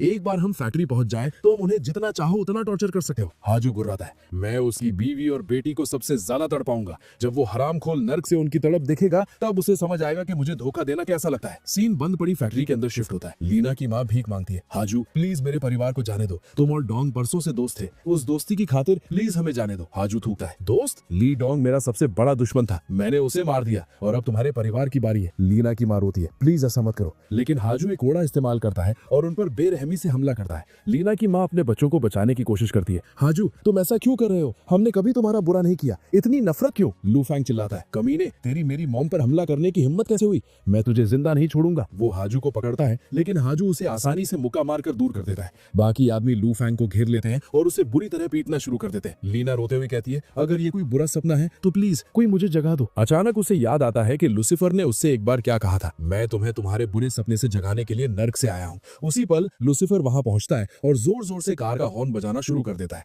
टे और यांग घबराकर इधर उधर देखते हैं, ये अब कौन आ गया? कार को देखकर लीना फुसफुसाती है, ये मेरे डैड की कार है। लूसीफर बाहर निकलता और कहता है, मैं तुम्हें ये बता सकता हूँ, तुम्हारी कार पूरी तरह बर्बाद हो चुकी है, क्लच काम नहीं करता, ब्रेक्स काम नहीं करते, इन लोगों ने तुम्हारे परिवार को मारने के लिए बहुत बहुत मेहनत की, उन्होंने ब्रेक्स भी खराब कर दिए ताकि तुम में से कोई भाग ना सके। रोते हुए लीना सोचती है, क्या ये मुझे बचाने आया है? लूसीफर कहता है, फायरफ्लाई हम फिर मिले। लीना को एहसास होता है ये सच में मुझे बचाने आया है। टे चिल्लाता है, हे लड़के तुम हो कौन और तुम्हारी आने की हिम्मत कैसे हुई? यांग कहता है, बात करने का वक्त नहीं है, इसे जल्दी मारो, इसने सब कुछ देख लिया है। एक आदमी आगे बढ़ता है, लूसीफर पर हमला करता है, लेकिन लूसीफर तुरंत डॉज करता है और एक जोरदार लात मारता है। सिर्फ एक लात से उस आदमी की गर्दन टूट जाती है। यांग हैरान होकर फुसफुसाता है, ये इतना छोटा दिखता है, ये इतना ताकतवर कैसे हो सकता है? सब एक साथ हमला करो, मारो इसे। बॉडीगार्ड्स दौड़ कर आते हैं। जो भी है ये बस एक बच्चा है, ये हमारा क्या कर लेगा? लेकिन कुछ ही पलों में लूसीफर उन सबको आसानी से मार देता है। यांग कांपने लगता है, ये कोई बच्चा लड़ता हुआ नहीं दिख रहा, ये तो कोई मॉन्स्टर लग रहा है। कुछ ही मिनटों में लूसीफर ने लीडर्स को छोड़कर हर आदमी को मार दिया है।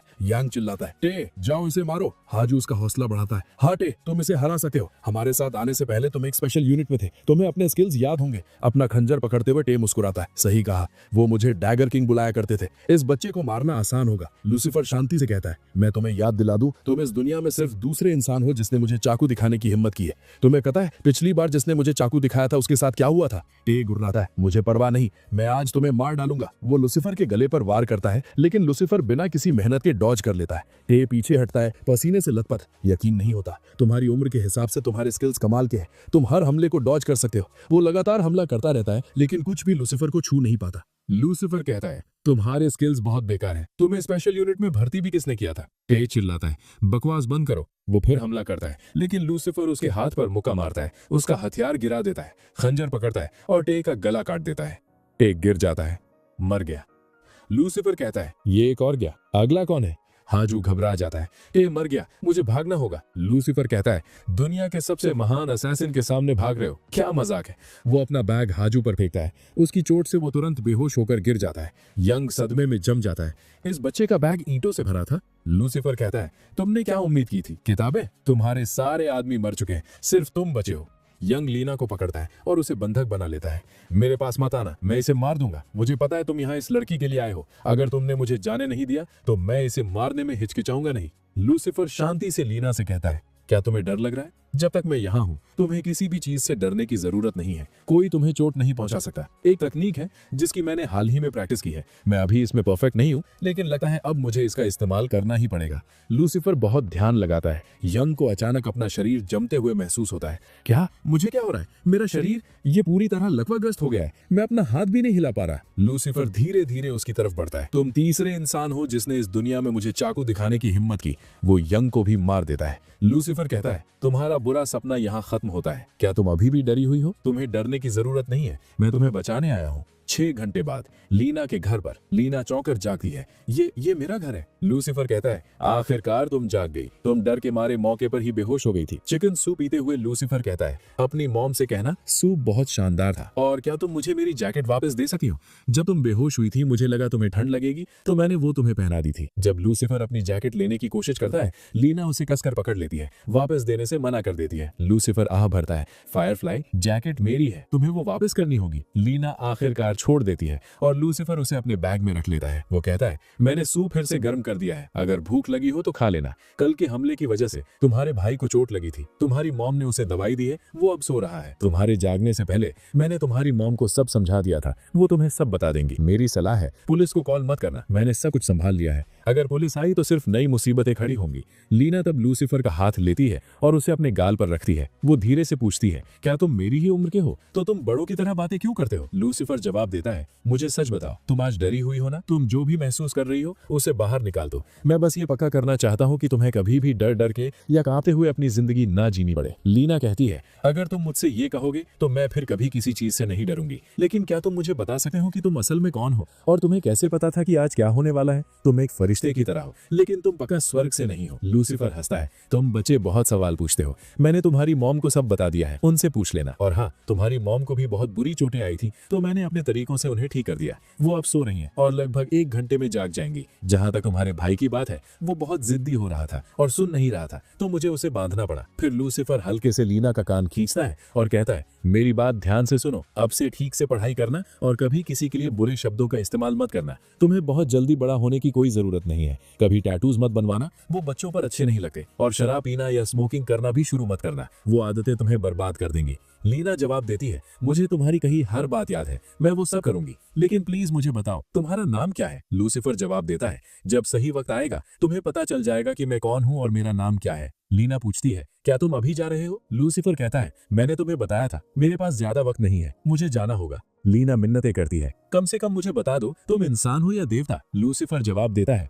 मैं सिर्फ हेल किंग की इज्जत करता हूँ, मुझे किसी भगवान पर भरोसा नहीं है। अचानक लूसीफर का सूटकेस हिलने लगता है, वो उसे लात मारता है और चिल्लाता है, क्या तुम्हारा दिमाग खराब हो गया है? अगर तुम फिर से हिले तो मैं तुम्हें लात मारता रहूंगा। लीना पूछती है, सूटकेस के अंदर क्या है? लूसीफर जवाब देता है, तुम्हारे पिता का कातिल हाजू, वो इसमें है, वो मेरे काम का था इसलिए मैंने उसे जिंदा रखा। ठीक है, मैं अब चलता हूँ। लेकिन लीना उसका हाथ पकड़ लेती है और कहती है, क्या मैं अपनी जिंदगी में तुम्हें फिर कभी देखूंगी? लूसीफर पूछता है, क्या तुम्हें जुगनू पसंद है? लीना फीका सा मुस्कुराती है, हाँ मुझे वो बहुत पसंद है, मेरा भाई हमेशा मेरे लिए उन्हें पकड़ता है। लूसीफर उसके माथे को छूता है जिससे वो बेहोश हो जाती है और फुसफुसाता है, जुगनू को कभी पिंजरे में मत रखना, कैद वाली जिंदगी बहुत बुरी जिंदगी होती है। बाद में लीना रोते हुए जागती है, प्लीज मत जाओ। वो इधर उधर देखती है, वो चला गया। उसे वो निर्देश याद आते हैं जो उसने उसे दिए थे। उसने मुझे कुछ चीजें करने को कहा था, मुझे एक लिस्ट बनानी चाहिए। लिखते हुए वो सोचती है, मैं उसे कैसे ढूंढ सकती हूँ? उसने मुझे अपने बारे में लगभग कुछ नहीं बताया, सिवाय इसके कि वो हेल किंग को मानता है और उसकी टी शर्ट पर चाइनीज में कुछ लिखा था। उसे याद आता है कि मेरे भाई के कमरे में एक चाइनीज डिक्शनरी है, मैं चेक करूंगी कि क्या वो लिखावट चाइनीज थी। जब लीना अपने भाई के कमरे में घुसती है, वो कहती है, ओ उसकी शर्ट पर जिंगलिंग डिस्ट्रिक्ट लिखा था। तभी वो अपने भाई को खिड़की से बाहर लटकते हुए देखती है। लूफांग चिल्लाता है, प्लीज कोई मुझे बचाओ, उस पागल आदमी ने मुझे यहाँ बांध कर चला गया। सीन हाजू के घर पर शिफ्ट होता है। लूसीफर सूटकेस खोलता है और कहता है, तुम्हारे बाहर आने का वक्त हो गया है। हाजू कांपता है, कौन कौन हो तुम? कोई इंसान किसी को इस तरह सूटकेस में बंद नहीं करता। लूसीफर उसे बाहर खींचता है, तुम्हें नहीं लगता कि मैं इंसान हूँ? ठीक है, मैं तुम्हें दिखाऊंगा कि मॉन्स्टर होना असल में क्या होता है, लेकिन पहले मेरे लिए ये तिजोरी खोलो। हाजू कहता है, मैं मुफ्त में नहीं करूंगा, वादा करो तुम मुझे जाने दोगे। लूसीफर जवाब देता है, मैं तुम्हें जाने नहीं दूंगा, लेकिन मैं तुम्हें बिना दर्द वाली मौत दे सकता हूँ। हाजू चिल्लाता है, ये क्या बकवास है, मौत तो मौत है, वो बिना दर्द के कैसे हो सकती है? लूसीफर कहता है, तुम्हारे कपड़े गंदे हैं, मैं तुम्हें एक मौका दूंगा, अपने सबसे अच्छे कपड़े चुनो, तुम्हारे मरने के बाद तुम्हारी फोटो बहुत अच्छी लगेगी, सब कहेंगे कि तुम अच्छे कपड़े पहनकर मरे थे। हाजू फर्श पर अपना सिर पटकता है, भीख मांगते हुए, प्लीज मुझे जाने दो, मैं तुम्हें पैसे दूंगा, तुम्हारी सोच से भी ज्यादा, मेरे पास जो कुछ भी है मैं तुम्हें दे दूंगा। लूसीफर जवाब देता है, पहले मुझे तिजोरी का पासवर्ड दो। हाजू बेमन से दे देता है, अंदर एक नोटबुक है, प्लीज उसे मत छूना। लूसीफर उसे इग्नोर करता है और नकदी भरना शुरू कर देता है। मुझे तुम्हारी डायरी से कोई मतलब नहीं है, मुझे सिर्फ तुम्हारा पैसा चाहिए। वो एक फोटो देखता है और पूछता है, वो बोट क्या वो तुम्हारी है? वो कितनी तेज जा सकती है? हाजू जवाब देता है, उसकी टॉप स्पीड 30 किलोमीटर प्रति घंटा है। लूसीफर कहता है, ठीक है, मैं तुम्हें अभी के लिए जिंदा छोड़ दूंगा, लेकिन मुझे वो बोट चाहिए। हाजू तुरंत मान जाता है, कोई बात नहीं, ले लो, बस मुझे छोड़ दो। लूसीफर सिर हिलाता है, डील। बोट कहाँ है? वो डॉक पर जाते हैं। लूसीफर बोट पर एक गंजे आदमी को भी लाता है। गंजा आदमी चिल्लाता है, आपको पक्का कोई गलत फहमी हुई है, आप मुझे यहाँ क्यों लाए? हाजू सोचता है, इस कमीने ने मुझे धोखा दिया। लूसीफर शांति से कहता है, मैं कोई गलती नहीं करता, तुम्हारा नाम यंग वन है ना? तुम्हारी पिछली जिंदगी में तुम्हारे सबसे अच्छे दोस्त की बेटी तुम्हारे पास मदद के लिए आई थी और उसकी मदद करने के बजाय तुमने उसके साथ भयानक काम किए। अब मैं तुम्हें उसकी सजा देने वाला हूँ। गंजा आदमी चिल्लाता है, क्या तुम पागल हो? तुम किस पिछली जिंदगी की बात कर रहे हो? मैंने कभी कुछ गलत नहीं किया। लूसीफर जवाब देता है, नर्क पहुंचने के बाद तुम समझ जाओगे, तुम्हें सब याद आ जाएगा कि तुमने क्या किया था। ये कहकर लूसीफर हाजू और उस गंजे आदमी दोनों को एक रस्सी से बांध देता है और उन्हें पानी में फेंक देता है। लूसीफर कहता है, एक बार वो नर्क पहुंच गए तो उनका फैसला कौन करेगा? आखिर मैं ही तो हेल का किंग हूँ। अचानक लूसीफर की नाक से खून बहने लगता है। लूसीफर सोचता है, मैं अपनी बॉडी की लिमिट्स चेक किए बिना अपनी पावर्स इस्तेमाल कर ली। पावर्स का ज्यादा इस्तेमाल करने से अगले कुछ दिनों तक खतरनाक साइड इफेक्ट्स होंगे, मुझे खुद पर काबू रखना होगा। सीन स्कूल ऑडिटोरियम में शिफ्ट होता है। एक स्टाफ मेंबर अनाउंस करता है, आज हमारा आखिरी इवेंट है, जिंगलिंग से आए सभी स्टूडेंट्स और टीचर्स का मौजूद होना जरूरी है। सनवे सोचती है, आज सबको यहाँ होना चाहिए, लेकिन लूसीफर अभी तक नहीं आया। वो कहाँ है? मैंने उसे पिछले 4 दिनों से नहीं देखा। सीन मिस्टर लू पर शिफ्ट होता है। मिस्टर लू घबराहट में बड़बड़ाते हैं, अगर कोई भी स्टूडेंट गैर हाजिर हुआ तो टीचर को सजा मिलती है। मैं पक्का पागल था जो मैंने लूसीफर से पैसे लिए। उस बच्चे ने मुझे बेवकूफ बनाया और गायब हो गया। अगर वो जल्द नहीं आया तो मैं गया काम से। तभी डायरेक्टर फोंग, जो एक्सचेंज प्रोग्राम के हेड हैं, पास आते हैं।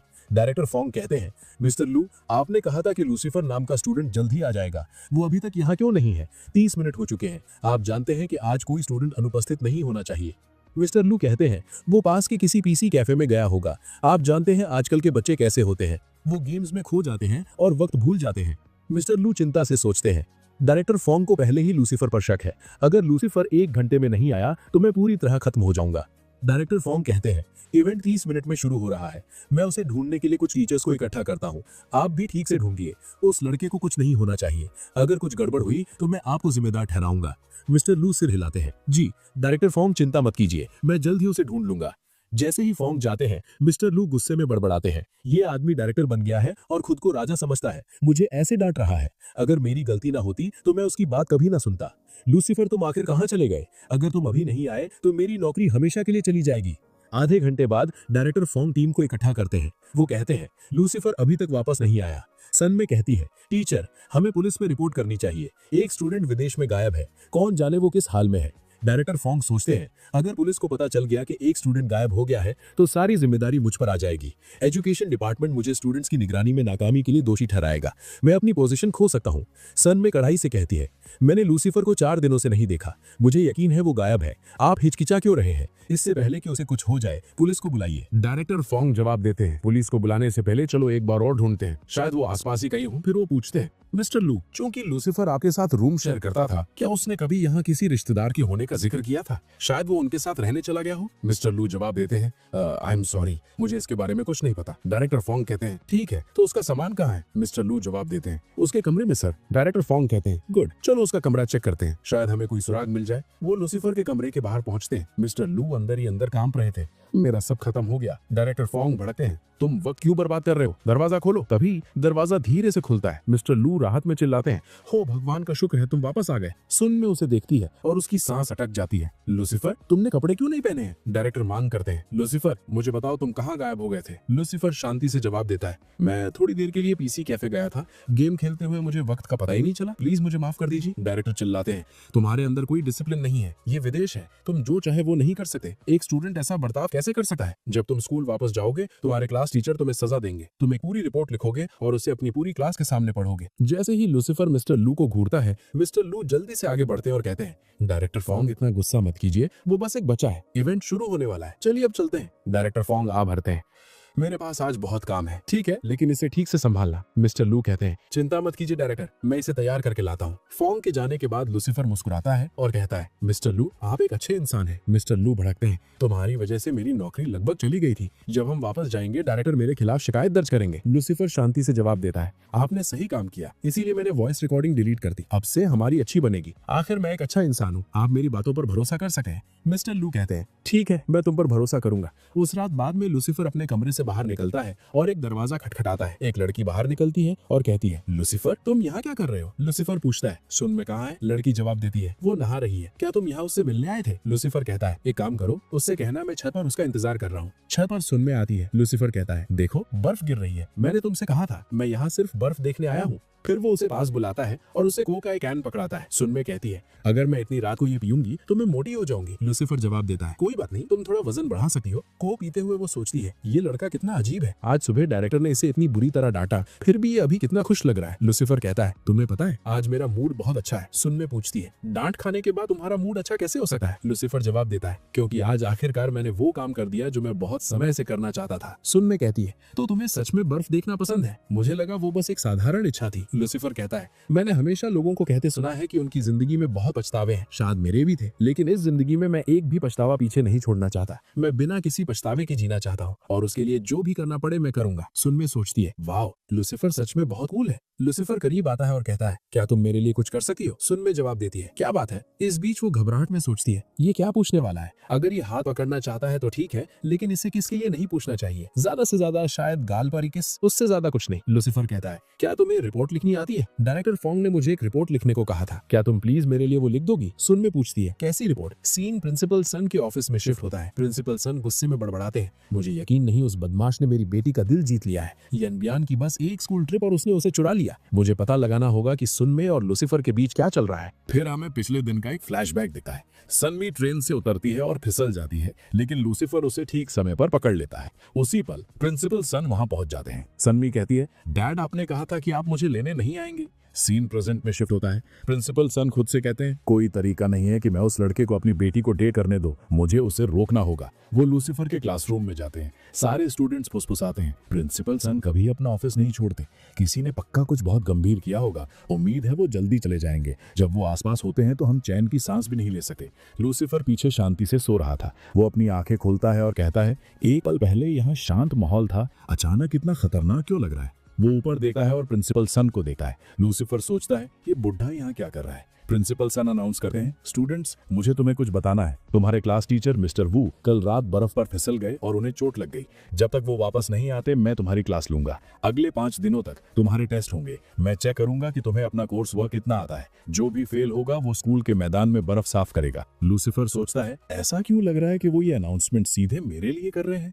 स्कूल के बाद लूसीफर बाहर बर्फ हटा रहा था। वो सोचता है, मुझे पता था ये बुढ़ा मुझे टारगेट करने आया था। इस स्कूल में उसके पास बहुत अथॉरिटी है। मुझे उसे नाराज करने से बचना चाहिए। सनमी आती है और कहती है, लूसीफर तुम क्या कर रहे हो। लूसीफर जवाब देता है, मैं टेस्ट में फेल हो गया इसलिए मैं बर्फ साफ कर रहा हूँ। लेकिन तुम यहाँ क्या कर रही हो। सनमी कहती है, तुम्हें प्यास लगी होगी, लो पानी पी लो। और तुम कब तक ऐसे सफाई करते रहोगे। मेरे पास और कुछ करने को नहीं था तो मैं तुम्हारी मदद कर दूंगी। उन्हें देखते हुए प्रिंसिपल सन नाटकीय रूप से रोते हैं। मुझे ऐसा क्यों लग रहा है कि मेरे लिए सब कुछ गलत हो रहा है। मेरी बेटी को इस लड़के में क्या दिखता है। अगले दिन प्रिंसिपल सन फिर कहते हैं, लूसीफर तुम्हें मैदान साफ करना होगा। लूसीफर जवाब देता है, प्रिंसिपल सन आप आज मुझे नहीं भेज सके, मैं टेस्ट में पास हो गया। प्रिंसिपल सन भड़कते हैं, तुमने चीटिंग की, मैंने तुम्हें चीटिंग करते देखा था, इसलिए तुम्हें मैदान साफ करना होगा। तीसरे दिन प्रिंसिपल सन कहते हैं, लूसीफर जाओ बर्फ साफ करो। लूसीफर कहता है, लेकिन आज तो टेस्ट भी नहीं था। प्रिंसिपल सन जवाब देते हैं, इस स्कूल का स्टूडेंट होने के नाते क्या बर्फ साफ करने में मदद करना तुम्हारी जिम्मेदारी नहीं है। चौथा दिन प्रिंसिपल सन कहते हैं, आज भी तुम्हें मैदान पर बर्फ साफ करनी होगी। लूसीफर जवाब देता है, लेकिन आज के टेस्ट में मुझे सबसे ज्यादा मार्क्स मिले और मैंने अपना सारा होमवर्क पूरा कर लिया, मुझे आज बर्फ क्यों साफ करनी चाहिए। प्रिंसिपल सन कहते हैं, मैं तुमसे कुछ सवाल पूछने वाला हूँ, अगर तुम उनका सही जवाब नहीं दे पाए तो तुम बर्फ साफ करोगे। वो सवाल पूछना शुरू करते हैं, बताओ हमारा स्कूल कब बना था। लूसीफर जवाब देता है, 1997। प्रिंसिपल सन दूसरा सवाल पूछते हैं, सनमी का जन्मदिन कब है। 18 सितंबर। प्रिंसिपल सन कहते हैं, तो तुम इन बातों पर ध्यान देते हो, इसका मतलब तुम आज बर्फ साफ कर रहे हो। 5वें दिन क्लास टीचर आखिरकार वापस आ जाते हैं, लेकिन उसी पल प्रिंसिपल सन फिर से क्लासरूम में घुसते हैं। लूसीफर सोचता है, ये बुढ़ा फिर से, लेकिन ठीक है मैं अपने साथ झाड़ू लाया हूँ। प्रिंसिपल सन पूछते हैं, तुमने झाड़ू क्यों पकड़ रखी है। लूसीफर जवाब देता है, वैसे भी स्कूल की झाड़ू इतनी बेकार क्वालिटी की है, इसलिए मैं घर से एक लाया हूँ। प्रिंसिपल सन कहते हैं, झाड़ू रख दो, 2 दिन से बर्फ नहीं गिरी है, इसलिए साफ करने के लिए कुछ नहीं है। मेरे साथ मेरे ऑफिस चलो, मुझे तुमसे बात करनी है। प्रिंसिपल के ऑफिस में एक पुलिस ऑफिसर इंतजार कर रहा था। वो कहता है, क्या तुम्हारा नाम लूसीफर है। लूसीफर जवाब देता है, ऑफिसर क्या आप मुझसे मिलने आए हैं, क्या मैंने कुछ गलत किया है। प्रिंसिपल समझाते हैं, लूसीफर ये ऑफिसर जेन है, ये लॉन्ग टाउन प्रिजन से यहाँ आए हैं। ऑफिसर जेन कहते हैं, तुम्हारी माँ जीवा हमारी जेल में सजा काट रही है। हाल ही में उन्होंने अपने परिवार से मिलने की इजाजत मांगी थी और उनके अच्छे बर्ताव की वजह से उन्हें इजाजत दे दी गई, लेकिन उनसे मिलने कभी कोई नहीं आया। हम जानते हैं कि तुम इकलौते बचे हुए परिवार के सदस्य हो, फिर भी तुम कभी नहीं आते। लूसीफर सोचता है, मुझे अब भी समझ नहीं आ रहा कि इस बॉडी का ओरिजिनल मालिक कभी अपनी माँ से मिलने क्यों नहीं गया। ऑफिसर जैन आगे कहते हैं, तुम्हारी माँ तुम्हें बहुत याद करती है, उन्होंने खास तौर पर तुमसे बात करने के लिए कहा था। लड़के क्या तुम अपनी माँ से नहीं मिलना चाहते, उन्हें तुम्हें देखे हुए बरसों हो गए हैं। लूसीफर सोचता है, मैंने इस बॉडी का पास्ट पढ़ा था, उसके परिवार ने उसके साथ बहुत बुरा बर्ताव किया था, शायद इसीलिए वो कभी उनसे नहीं मिलना चाहता था। प्रिंसिपल सन सोचते हैं, मैंने इस लड़के के साथ इतना सख्त बर्ताव किया, मुझे नहीं पता था कि इसकी जिंदगी पहले से ही इतनी दर्दनाक है। वो आगे बढ़ते और कहते हैं, ऑफिसर ये मेरा स्टूडेंट है, मुझे इससे बात करने दीजिए, आप अभी के लिए जा सकते हैं। ऑफिसर जेन कहते हैं, परिवार का मिलना कैदियों की बहुत मदद करता है, वो खुद को सुधारने की पूरी कोशिश करते हैं। प्रिंसिपल सन कड़ाई से जवाब देते हैं, आप इस बच्चे पर दबाव क्यों डाल रहे हैं, ये भी छोटा है, इतनी भारी बातें करने से उस पर बहुत स्ट्रेस पड़ता है। मैंने कहा ना, मैं उससे बात करूंगा, अगर कोई फैसला हुआ तो मैं आपको कॉल करूंगा।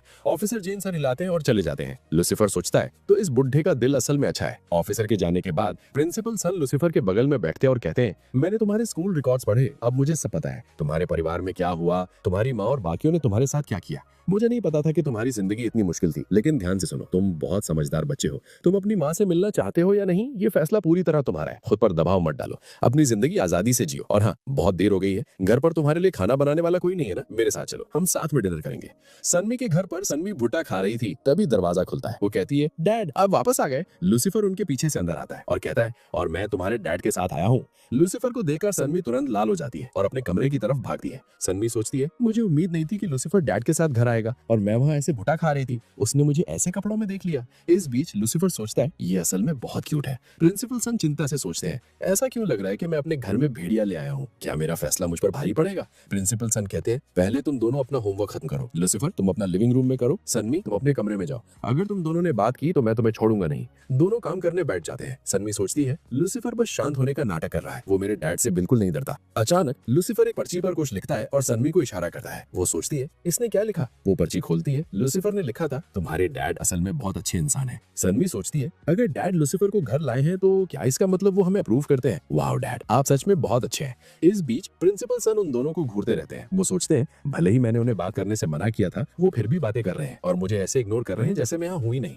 लूसीफर एक और पर्ची सनमी को देता है और फुसफुसाता है तुम्हारे डैड सच में अजीब है, वो एक ही अखबार को पूरे 2 घंटे तक कैसे पढ़ सकते हैं। पर्ची पढ़कर सनमी जोर से हंस पड़ती है। प्रिंसिपल सन हारा हुआ महसूस करते हुए सोचते हैं लूसीफर ने उसे कम से कम 32 पर्चियां भेजी हैं और सनमी ने उसकी तरफ 57 बार देखा है। वो लगभग 1 घंटे से बात कर रहे हैं और ऐसा बर्ताव कर रहे हैं जैसे मेरा कोई वजूद नहीं है। आखिरकार उनका सब्र टूट जाता है। चिढ़कर खड़े होते हुए प्रिंसिपल सन कहते हैं तुम दोनों आखिर कर क्या रहे हो। सनमी पूछती है डैड क्या हुआ। प्रिंसिपल सन जवाब देते हैं नहीं कुछ नहीं, तुम्हारी मॉम काम से थक गई होंगी इसीलिए मैं बाहर से डिनर लाने जा रहा हूँ। बाहर प्रिंसिपल सन कहते हैं मेरी जिंदगी की सबसे बड़ी गलती लूसीफर को अपने घर लाना थी, मैं ये दोबारा नहीं करूंगा। डिनर के दौरान प्रिंसिपल सन कहते हैं लूसीफर सन में तुम दोनों ठीक से खाना खाओ। सन में लूसीफर को खाने का एक टुकड़ा देती है और कहती है इसे ट्राई करो। प्रिंसिपल सन सोचते हैं ये मेरे सामने होते हुए भी ये सब कर रहे हैं। सन में कहती है डैड इसे चखिए ये बहुत अच्छा है। थोड़ी देर बाद प्रिंसिपल सन कहते हैं डिनर के बाद सीधे घर जाना, इतनी रात को बाहर रहना सेफ नहीं है। लूसीफर जवाब देता है ठीक है मैं थोड़ा खा लूं फिर घर चला जाऊंगा। दरअसल क्या आप मुझे एक और कटोरा दे सकते हैं, इसके बाद हम टहलने जा सकते हैं। प्रिंसिपल सन कड़ाई से बीच में टोकते हैं और खाना नहीं मिलेगा, ये तुम्हारी सेहत के लिए खराब है और तुम दोनों में से कोई टहलने नहीं जा रहा। लूसीफर की तरफ मुड़कर वो कहते हैं घर जाओ। अब वो लगभग लूसीफर को घर से बाहर धकेल देते हैं। बाहर लूसीफर मुस्कुराता है और कहता है सच कहूं तो ये परिवार बहुत अच्छा है। जैसे ही वो कॉरिडोर में कदम रखता है उसे एक औरत दिखाई देती है। वो सोचता है वो औरत जो अभी गुजरी वो सनमे जैसी दिखती है, वो पक्का सनमे की माँ होगी। फिर लूसीफर को एक कार में सिगार दिखाई देता है। वो सोचता है इस सिगार की खुशबू बिल्कुल वैसी है जैसी सनमे की माँ से आ रही थी। आखिर इस परिवार में चल क्या रहा है। मंडे सुबह लूसीफर पीसी कैफे में गेम खेल रहा था, तभी प्रिंसिपल सन वहाँ आते हैं और चिल्लाते हैं तुमने आज स्कूल स्किप क्यों किया, मैं तुम्हें हर जगह ढूंढ रहा था। लूसीफर शांति से कहता है प्रिंसिपल सन आपको मुझे इतना सीरियस नहीं लेना चाहिए, आइए बैठिए साथ में स्मोक करते हैं। प्रिंसिपल सन उसे डांटते हैं तुमने ये अजीब आदतें कहाँ से सीखी। लूसीफर कहता है रुको मैं आपके लिए आपकी सिगरेट जला देता हूँ। प्रिंसिपल सन उससे छीन लेते हैं और कहते हैं ये तुम्हारे लिए अच्छा नहीं है। आजकल बच्चे कूल दिखने के लिए ये बकवास चीजें करते हैं, बाद में जब तुम पीछे मुड़कर देखोगे तुम्हें एहसास होगा कि तुमने अपनी जिंदगी बर्बाद कर ली। मैं जानता हूँ तुम्हारी जिंदगी मुश्किल रही है, तुम लोगों से दूर भागते हो, तुम चिड़चिड़े हो, लेकिन लूसीफर तुम कब तक पास्ट में जीते रहोगे। क्या तुम्हारे पास अपने फ्यूचर के लिए कोई प्लान है। लूसीफर जवाब देता है मैंने अभी तक फ्यूचर के किसी प्लान के बारे में नहीं सोचा है। प्रिंसिपल सन कहते हैं तुम बड़े हो रहे हो, अगर तुम ऐसे ही वक्त बर्बाद करोगे तो तुम क्या बनोगे। समाज बहुत कठोर है, अगर तुम कदम से कदम मिलाकर नहीं चल सके तो वो तुम्हें बाहर फेंक देगा। मैं नहीं चाहता कि तुम एक बेकार अपराधी बन जाओ, तुम एक अच्छे बच्चे हो और मैं चाहता हूँ कि तुम एक अच्छी जिंदगी जियो। लूसीफर कहता है आप मुझे गलत समझ रहे हैं, मैं गैंगस्टर नहीं बनने वाला, मुझे बस अकेला रहना पसंद है, इसमें शांति है। प्रिंसिपल सन पूछते हैं अकेले रहने में क्या मजा है। लूसीफर जवाब देता है आप नहीं समझेंगे, मैं बहुत समय से अकेले रहा हूँ, मुझे आजाद रहना पसंद है बिना किसी चिंता के, जब चाहूँ खाऊं जो चाहूँ करूँ, और अगर मेरा मजाक करने का मन हो तो खैर आपकी बेटी हमेशा पास ही होती है। प्रिंसिपल सन जम जाते हैं तुमने अभी क्या कहा। लूसीफर जल्दी से कहता है मैं मजाक कर रहा था, खैर आप एक अच्छे इंसान और महान टीचर हैं, लेकिन प्लीज मुझे इग्नोर कीजिए, मैं वो नहीं हूँ जिसके लिए आपको चिंता करनी पड़े, मैं वादा करता हूँ मैं कभी गलत रास्ते पर नहीं चलूंगा। प्रिंसिपल सन कहते हैं तुम्हें आजादी चाहिए लेकिन तुम फ्यूचर में सर्वाइव कैसे करोगे। लूसीफर चुपचाप सोचता है इन्हें नहीं पता कि मेरे पास घर पर हजारों डॉलर और सोने के सिक्के हैं, मेरी पूरी जिंदगी सेट है, अगर मैं ऐश की जिंदगी भी जीऊं तो ये पैसा 20 साल तक खत्म नहीं होगा, मैं मेहनत क्यों करूं, अगर मैं चाहूं तो मैं एक पल में किसी भ्रष्ट आदमी को मारकर उसकी सारी संपत्ति ले सकता हूँ। प्रिंसिपल सन ने कहा मेरे पास तुम्हारे लिए एक लेटर है, मैंने तुम्हारे लिए पार्ट टाइम जॉब ढूंढने में बहुत मेहनत की, आखिरकार मुझे एक मिल गई जिसमें बहुत कम समय लगता है फिर भी पैसे बहुत अच्छे हैं, तुम वहाँ बेझिझक काम कर सकते हो, तुम्हारे हाई स्कूल के अभी 2 साल बाकी हैं, तो मेहनत करो पैसे बचाओ और फिर तुम्हें यूनिवर्सिटी में कोई दिक्कत नहीं होगी क्योंकि यूनिवर्सिटी का खर्चा बहुत ज्यादा है। लूसीफर ने जवाब दिया प्रिंसिपल सन क्या किसी ने आपसे कभी कहा है कि आप एक पागल इंसान हैं। अंदर ही अंदर लूसीफर सोच रहा था अगले 20 सालों में इनके जैसे नेक दिल लोग समाज से गायब हो जाएंगे, इन्हें पता भी नहीं कि मैं असल में कौन हूँ, फिर भी ये मेरे साथ ऐसा बर्ताव करते हैं जैसे मैं इनका अपना बेटा हूँ। प्रिंसिपल सन ने कहा कभी कभी तुम इतनी अजीब बातें करते हो कि मुझे बिल्कुल समझ नहीं आता, खैर आज दोपहर मेरी क्लास है तो मुझे जाना होगा और बिना मुझे बताए दोबारा क्लासेस स्किप मत करना। बाद में शाम को लूसीफर ने कहा पूरे दिन गेमिंग करने के बाद मैं थक गया हूँ, सच में कुछ ना करना कितना बड़ा वरदान है। लेकिन प्रिंसिपल सन मुझे माफ करना, मैं कल भी स्कूल नहीं जाऊंगा। मैं इस बॉडी की माँ से मिलने जेल जा रहा हूँ और ये पता लगाऊंगा कि वो मुझसे क्यों मिलना चाहती है। अगले दिन लॉन्ग टैन प्रिजन में गेट पर लूसीफर ने कहा, हेलो, मेरा नाम लूसीफर है, मैं आपकी एक कैदी से मिलने आया हूँ। अंदर एक गार्ड ने जीवा को बताया, कैदी जीवा, तुम्हारा बेटा तुमसे मिलने आया है। जीवा रोने लगी। लूसीफर, तुम कैसे हो? मुझे पता है तुम मुझसे नफरत करते हो, इसीलिए तुम कभी मुझसे मिलने नहीं आए। लूसीफर ने शांति से कहा, किसने कहा मैं आपसे नफरत करता हूँ? मुझे आपसे कोई निजी दुश्मनी नहीं है, प्लीज शांत हो जाइए। जीवा ने पूछा, क्या तुम सच कह रहे हो? मैंने जो कुछ भी बुरा किया उसके बाद भी तुम मुझसे नफरत नहीं करते? लूसीफर ने जवाब दिया, मैं समझता हूँ आपकी अपनी जिंदगी थी, आपने मुझे दादी के पास छोड़ दिया और कुछ पैसे भी भेजे। डैड के मुकाबले जो बिना कुछ छोड़े गायब हो गए। आप असल में काफी दयालु हैं। मैं आपके लिए कुछ चॉकलेट्स और कुकीज लाया हूँ, उम्मीद है आपको पसंद आएंगे। जीवा ने कहा, मैं यहाँ ठीक हूँ और शायद जल्द ही रिहा हो जाऊंगी। लेकिन तुम कैसे रह रहे हो? तुम्हारी दादी गुजर गई है ना? लूसीफर ने जवाब दिया, दादी के मरने के बाद मेरे टीचर्स और दोस्तों ने मेरा अच्छा ख्याल रखा। जीवा ने कहा, ये सुनकर मुझे खुशी हुई लूसीफर, जब मैं बाहर आऊंगी मैं तुम्हारा ठीक से ख्याल रखूंगी। एक प्रिजन ऑफिसर पास आया और कहा, वक्त लगभग खत्म हो गया है, अभी बात खत्म करो। लूसीफर ने कहा, तो मुझे अब जाना चाहिए। लेकिन जीवा ने उसे रोका। लूसीफर, एक और बात है जो मैं कहना चाहती हूँ, ये बस एक विनती है, तुम इसे मान सकते हो या इग्नोर कर सकते हो। अपनी दूसरी शादी के बाद मेरी एक बेटी हुई थी, तुम कह सकते हो वो तुम्हारी सौतेली बहन है। क्या तुम प्लीज एक बार जाकर उससे मिल सके हो? वो सिर्फ 5 साल की है, मुझे उसकी बहुत चिंता होती है। मुझे बुरे सपने आते रहते हैं कि उसकी जिंदगी खराब हो जाएगी। अगर तुम उससे नहीं मिलना चाहते तो कोई बात नहीं, मैं समझती हूँ, वो तुम्हारी सगी बहन नहीं है। लूसीफर ने सोचा, तो मेरी एक बहन है। सच कहूँ तो बहन के साथ रहना अकेले रहने से ज्यादा मजेदार लगता है। उसने कहा, ठीक है, मैं वादा करता हूँ मैं उससे मिलने जाऊंगा। जेल के बाहर विमेन्स फेडरेशन की एक औरत उसके पास आई। लूसीफर ने कहा, एडमिन लू, मैं आज आपके साथ अपनी बहन से मिलने जा रहा हूँ, मैं जल्दी से उसके लिए कुछ स्नैक्स और चीजें खरीद लेता हूँ। एडमिन लू ने सोचा, ये घमंडी दिखता है लेकिन असल में बहुत नेक दिल है। एडमिन लू ने कहा, मैं तुम्हारी बहन से कई बार मिली हूँ, वो सच में बहुत प्यारी है। जब उसके पेरेंट्स अचानक जेल चले गए, उनके पास ज्यादा पैसे नहीं बचे थे, तो पड़ोस की कमेटी ने उसकी देखभाल करने का फैसला किया। हर महीने कमेटी उसके लिए पैसे जमा करती है ताकि उसे खाने या रहने के खर्चे में कोई दिक्कत न हो। पैसा उसके अंकल के अकाउंट में जाता है, वही अब उसकी देखभाल कर रहे हैं। लूसीफर ने कहा, शुक्रिया कि आपने उसकी देखभाल की जब उसका कोई परिवार नहीं बचा था। अंदर ही अंदर उसने सोचा, तो जीवा का पति जेल चला गया और अब उसका भाई मेरी बहन को पाल रहा है। सच में उसकी जिंदगी शायद इस बॉडी की जिंदगी से काफी बेहतर होगी। अगर कम्युनिटी उसके लिए फंड जमा कर रही है तो मुझे उनकी तारीफ करनी होगी। रूम नंबर 602 पर एक औरत ने दरवाजा खोला। एडमिन लू, स्वागत है। एडमिन लू ने कहा, ये अंकल गू है और ये आंट फोंग है। अंकल गू बची के अंकल हैं और ये लूसीफर है। अंकल गू ने कहा, लूसीफर तुम कौन हो? मैंने तुम्हें पहचाना नहीं। लूसीफर ने विनम्रता से कहा, परेशान करने के लिए माफी चाहता हूँ, मैं यहाँ अपनी बहन से मिलने आया हूँ, मैं जीवा का बेटा हूँ। अंकल गू ने कहा, ओह तो ये बात है, अंदर आ जाओ, बैठो। मैं अपनी पत्नी से कहूंगा कि तुम्हारी बहन को बाहर ले आए, वो बहुत शर्मीली है, वो आमतौर पर अपने कमरे में ही रहती है। आंट फोंग ने आवाज लगाई, फ्रेया तुम्हारा बड़ा भाई यहाँ आया है, उन्हें भाई बुलाओ। छोटी लड़की ने झांक कर देखा और धीरे से कहा, हेलो भाई, आप कैसे हैं? अंकल गू ने कहा, बच्चों को पालना मुश्किल होता है, खासकर शर्मीले बच्चों को जो मुश्किल से बात करते हैं। आंट फोंग ने जोड़ा, फ्रेया अपनी चीजों को लेकर बहुत नखरे करती है, जो स्वेटर उसने पहना है उसने वो खुद चुना था और वो सस्ता नहीं था। आप लोग बात कीजिए, मैं जाकर लंच लाती हूँ। लूसीफर ने केला छीला और प्यार से फ्रेया को दिया। फ्रेया शर्माते हुए खुद से सोचने लगी, मैं ये कैसे ले सकती हूँ? अंकल गू ने कहा, तुम्हारे भाई तुम्हें कुछ खाने को दे रहे हैं, तुम्हें ले लेना चाहिए। तभी फ्रेया ने खुशी खुशी केला ले लिया और खाने लगी। लूसीफर ने कहा, फ्रेया मैं तुम्हारे लिए बहुत सारी चीजें लाया हूँ, क्या तुम ये स्नैक्स खाना चाहोगी? जैसे ही फ्रेया उन्हें लेने वाली थी, एक दूसरा बच्चा दौड़कर आया और स्नैक्स छीन लिए। उस लड़के ने कहा, फ्रेया को महंगा खाना खाने की आदत नहीं है, ये सब मेरा है। अंकल गू ने समझाया, ये मेरा बेटा है, वो और फ्रेया हमेशा साथ खेलते हैं। लूसीफर ने जवाब दिया, ओ ये हम उम्र हैं, दोनों को संभालना मुश्किल होता होगा। अंकल गू बोले, तुम बिल्कुल सही कह रहे हो। फिर आंट फोंग बाहर आई और कहा, मैंने लंच तैयार कर दिया है, सब लोग प्लीज खाने आ जाइए। खाते वक्त आंट फोंग ने कहा, फ्रेया तुम्हें ठीक से खाना चाहिए और लूसीफर तुम भी, आज खाना बहुत टेस्टी है। लंच के बाद लूसीफर और एडमिन ल्यू बाहर निकले। एडमिन ल्यू ने कहा, सच में फ्रेया के अंकल और आंट काफी दयालु हैं, वरना उसके पेरेंट्स के अरेस्ट होने के बाद उसकी देखभाल कौन करता? अच्छी बात यह है कि उसकी जिंदगी बर्बाद नहीं हुई। लूसीफर प्लीज चिंता मत करना, हमारा फेडरेशन हमेशा तुम्हारी बहन का ख्याल रखेगा। लूसीफर ने जवाब दिया, आपका तहे दिल से शुक्रिया। एडमिन ल्यू ने कहा, खैर तो अब मैं चलती हूँ, मुझे बहुत काम है। लूसीफर ने सोचा, एडमिन ल्यू सच्ची है लेकिन वो बहुत छोटी है और उन्हें तजुर्बा नहीं है। वो कहती है फ्रेया ठीक है, लेकिन उन्होंने कुछ भी नोटिस नहीं किया। जब मैं घर में घुसा, मैंने बैल्कनी पर बहुत से कपड़े सूखते देखे, लेकिन एक भी कपड़ा 5 साल की बच्ची का नहीं था। इसका मतलब फ्रेया के पास बहुत कम कपड़े हैं। उसके गार्डियंस ने झूठ बोला कि वो कपड़ों को लेकर नखरे करती है। उसका स्वेटर साफ था, लेकिन साफ तौर पर नया नहीं था। कोई भी बता सकता था कि वो 2 या 3 साल पुराना था, और वो किसी लड़की का स्वेटर भी नहीं था, वो किसी लड़के के लिए बना था। शायद आंट फोंग ने फ्रेया को अपने बेटे का पुराना स्वेटर पहनाया था। लंच के दौरान वो 7 साल का लड़का बदतमीजी कर रहा था। फिर भी उस उम्र के बच्चे आमतौर पर ठीक से खा सकते हैं, लेकिन फ्रेया ने चावल का एक दाना भी नहीं छोड़ा और उसने अपना चिकन बहुत ध्यान से खाया। इससे ये साफ था कि उसे पर्याप्त खाना नहीं मिलता। ये लोग अंकल गू और आंट फोंग लालची हैं। उन्होंने फ्रेया को सिर्फ पैसों के लिए रखा है, लेकिन वो उस पर एक पैसा खर्च नहीं करते। अब मैं समझा कि जीवा अपनी बेटी को लेकर अपनी परेशान क्यों थी और उसने मुझसे बार बार उसे चेक करने की भी क्यों मांगी।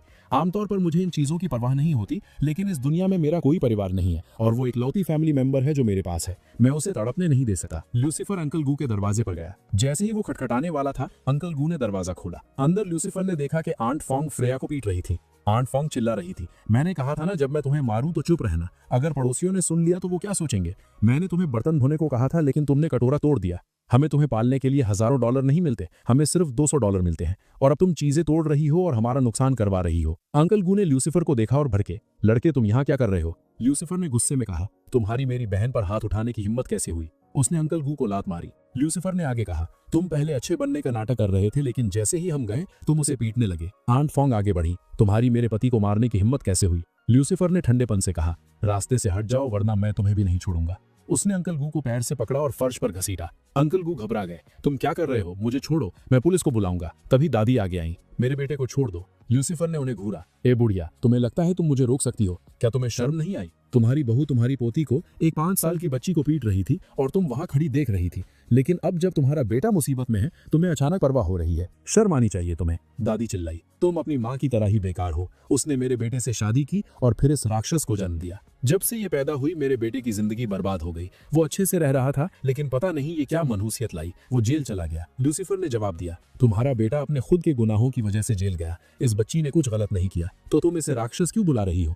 फिर लूसीफर ने अंकल गू को उठाया और खिड़की से बाहर लटका दिया। अंकल गू चिल्लाए, कोई मुझे बचाओ, ये लड़का मुझे मार डालेगा। लूसीफर गुर्राया, अगर तुमने एक शब्द और बोला तो मैं तुम्हें बिना हिचकिचाहट के गिरा दूंगा। वो बुढ़िया की तरफ मुड़ा, और अगर तुमने एक कदम भी आगे बढ़ाया तो मैं तुम्हारे बेटे को अभी नीचे फेंक दूंगा। आंट फॉन्ग ने दादी को पकड़ा और कहा, मॉम हिलिए मत, अगर इसे गुस्सा आ गया तो ये उन्हें गिरा देगा। और लूसीफर, प्लीज शांत हो जाओ, मेरे पति को नीचे उतारो। अगर तुम्हें कुछ कहना है तो हम बात कर सकते हैं और इसे शांति से सुलझा सकते हैं। लूसीफर ने कहा, आखिरकार तुम लोग इंसानों की तरह बात करने को तैयार हुए। गुड, तो मैं ताकत का इस्तेमाल नहीं करूंगा। उसने अंकल गू को वापस कमरे में फेंक दिया। दादी चिल्लाई, बेटा क्या तुम ठीक हो? और तुम लड़के, अगर तुम्हें थोड़ी भी हिम्मत है तो यहीं रुको, मैं पुलिस को बुला रही हूँ। आंट फॉन्ग ने जोड़ा, हाँ, हम तुम्हें भी तुम्हारी माँ की तरह जेल भेज देंगे। लूसीफर मुस्कुराया, अंकल आपकी माँ और बीवी में सच में हिम्मत है। आपको खिड़की से बाहर लटका हुआ देखने के बाद भी उन्हें अभी तक एहसास नहीं हुआ है कि मैं असल में कितना ताकतवर हूँ। अंकल गू रोए, तुम दोनों क्या कर रही हो? मरने वाला मैं हूँ। लूसीफर प्लीज शांत हो जाओ, तुम हमारे लिए परिवार के सदस्य जैसे हो। लूसीफर ने जवाब दिया, तुम ये सब बहुत देर से कह रहे हो। वो किचन में गया और एक चाकू उठा लिया। दादी चीखी,